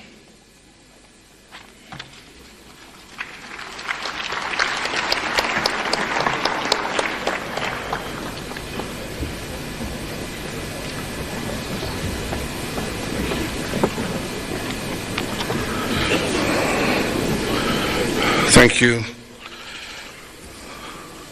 Your Excellency, Chairman, President of Angola, Your Excellency, Prime Minister Abiy Ahmed of the Federal Democratic Republic of Ethiopia, Your Excellency, Chairperson of the African Union, and in the interest of time, may I just proceed on established protocol and say, Your Excellencies, my colleague, heads of state, distinguished citizens. It's a privilege to address this historic launch of the African Union theme of the year 2025, and I quote, "Justice for Africans and the people of African descent through reparations," unquote. This moment marks a significant milestone in our collective pursuit of justice, equity, and the long overdue recognition of the historical injustices that continue to shape the lives of Africans and the people of African descent worldwide. At the 37th Ordinary Session of the Assembly of the African Union in February 2024, our heads of state and government made a landmark decision to dedicate the year 2025 to the cause of reparatory justice. This decision underscores our collective commitment to addressing the historical injustices and their lingering consequences that have impacted generations of Africans and people of African descent. It aligns with our broader struggle for liberation, unity, and socio-economic empowerment as enshrined in Agenda 2063, the Africa we want, a vision for an integrated, peaceful, and prosperous continent. Your Excellencies, the transatlantic slave trade was one of the most heinous crimes against humanity, spanning about 400 years and forcibly displacing more than 12.5 million Africans. It is estimated that at least 2 million of our compatriots perished during the Middle Passage alone. The legacy of this brutal system, along with colonialism, apartheid, genocide, and neo-colonial exploitation, have left deep and enduring scars on the fabric of our societies. Today, the descendants of enslaved Africans continue to face economic disparities, social inequality, systemic discrimination, and racial prejudices. Addressing these challenges require more than just acknowledging them. It demands action.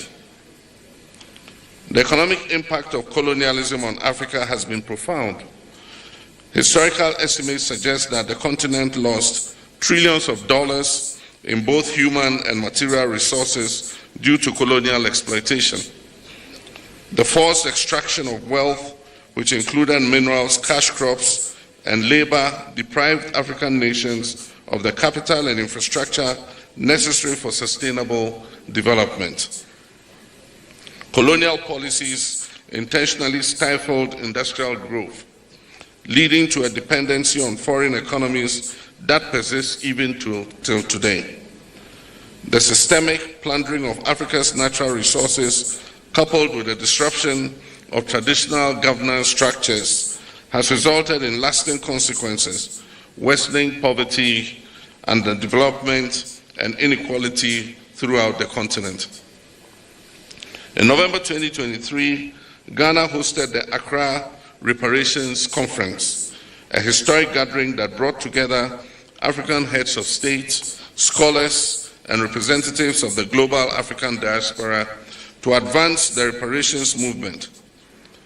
This conference reaffirmed the urgent need for comprehensive reparatory justice and laid the foundation for stronger advocacy and policy frameworks. It provided a platform for dialogue on the financial, cultural, and social restitution necessary to address the enduring effects of slavery and colonialism. The outcomes of this conference served as a guiding pillar for our collective efforts moving forward. The 2025 AU theme of the year is therefore a call to galvanize efforts towards reparatory justice. It is an appeal to ensure that the dignity, rights, and well-being of Africans and their descendants are fully restored. Reparations involves not only financial compensation, but also restitution, rehabilitation, and guarantees of non-repetition for the abuse of fellow human beings. It is also about truth-telling, historical accountability, and the restoration of agency to those who have been marginalized for centuries. Your Excellencies, ladies and gentlemen, the call for reparations, while including, extends beyond financial redress to encompass addressing structural inequalities, ensuring educational and economic opportunities, reclaiming cultural heritage, and amplifying the voice of Africa and the diaspora communities on the global stage. Achieving justice requires multi-stakeholder collaboration. Today's pre-launch event serves as a crucial platform for concertedly rolling out constructive consultation, dialogue, and partnership.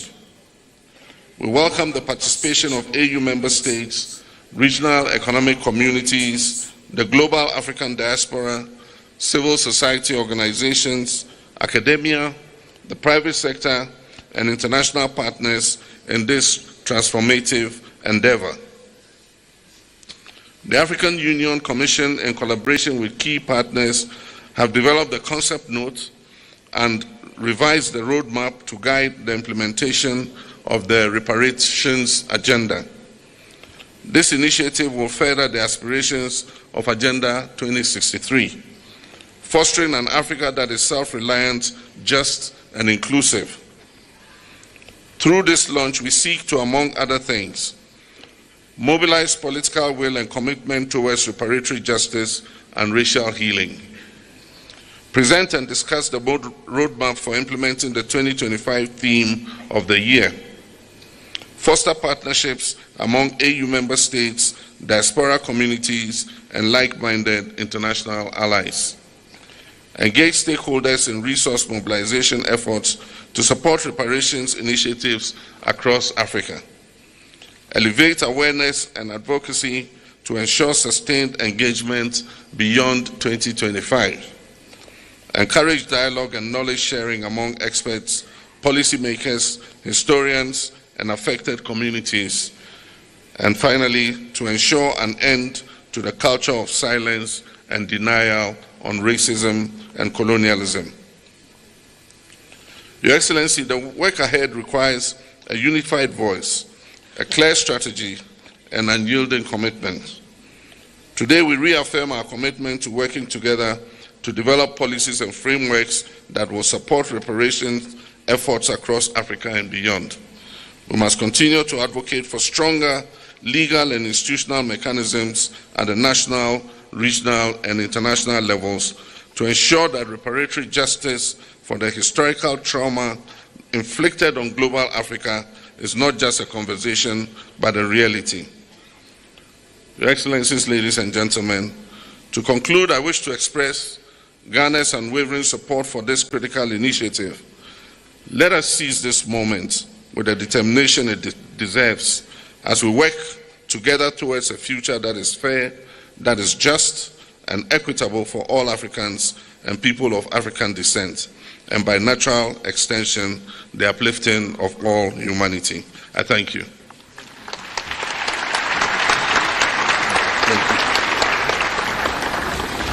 Thank you very much, Your Excellency. Allow me now, Excellencies, ladies and gentlemen, to move to the family photo while calling the rest of the respective delegates to remain in their seats. Remain in their seats, please, to ensure the smooth organization of the family photo. Allow me this time to call Excellencies and Honorable Heads of States and delegates in an organized manner to proceed to the photo session location. Allow me now to start by calling distinguished presidents from Liberia, Libya, Madagascar, and Malawi. Please follow our protocol team to the family photo. There is only one door open for the family photo, which is gate number 5. Please, protocol teams, lead our leaders to the family photo. And then the second row, please, distinguished presidents and heads of states from Cape Verde, Cameroon, Central African Republic, Chad, Comoros, Congo, Cote d'Ivoire, Democratic Republic of Congo, Djibouti, Egypt, Equatorial Guinea, Eritrea, Swatini, the Gambia, Ghana, Guinea-Bissau, Kenya, and Lesotho. Please follow our protocol team to the family photo. Excellencies, presidents and heads of delegations from Sierra Leone, Somalia, South Africa, South Sudan, Tanzania, Togo, Tunisia, Uganda, Zambia, Zimbabwe, Algeria, Benin, Botswana, and Burundi. Please follow our protocol team to the photo session location. Honorable presidents and heads of delegations from Mauritania, Mauritius, Morocco, Mozambique, Namibia, Nigeria,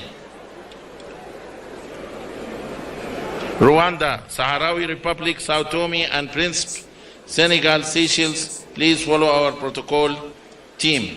Excellency Prime Minister of Barbados. They went? Okay.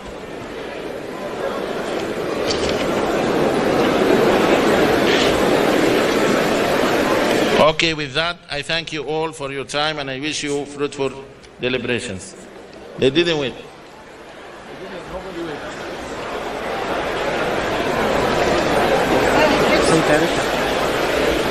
Yes. They will change. I have my team.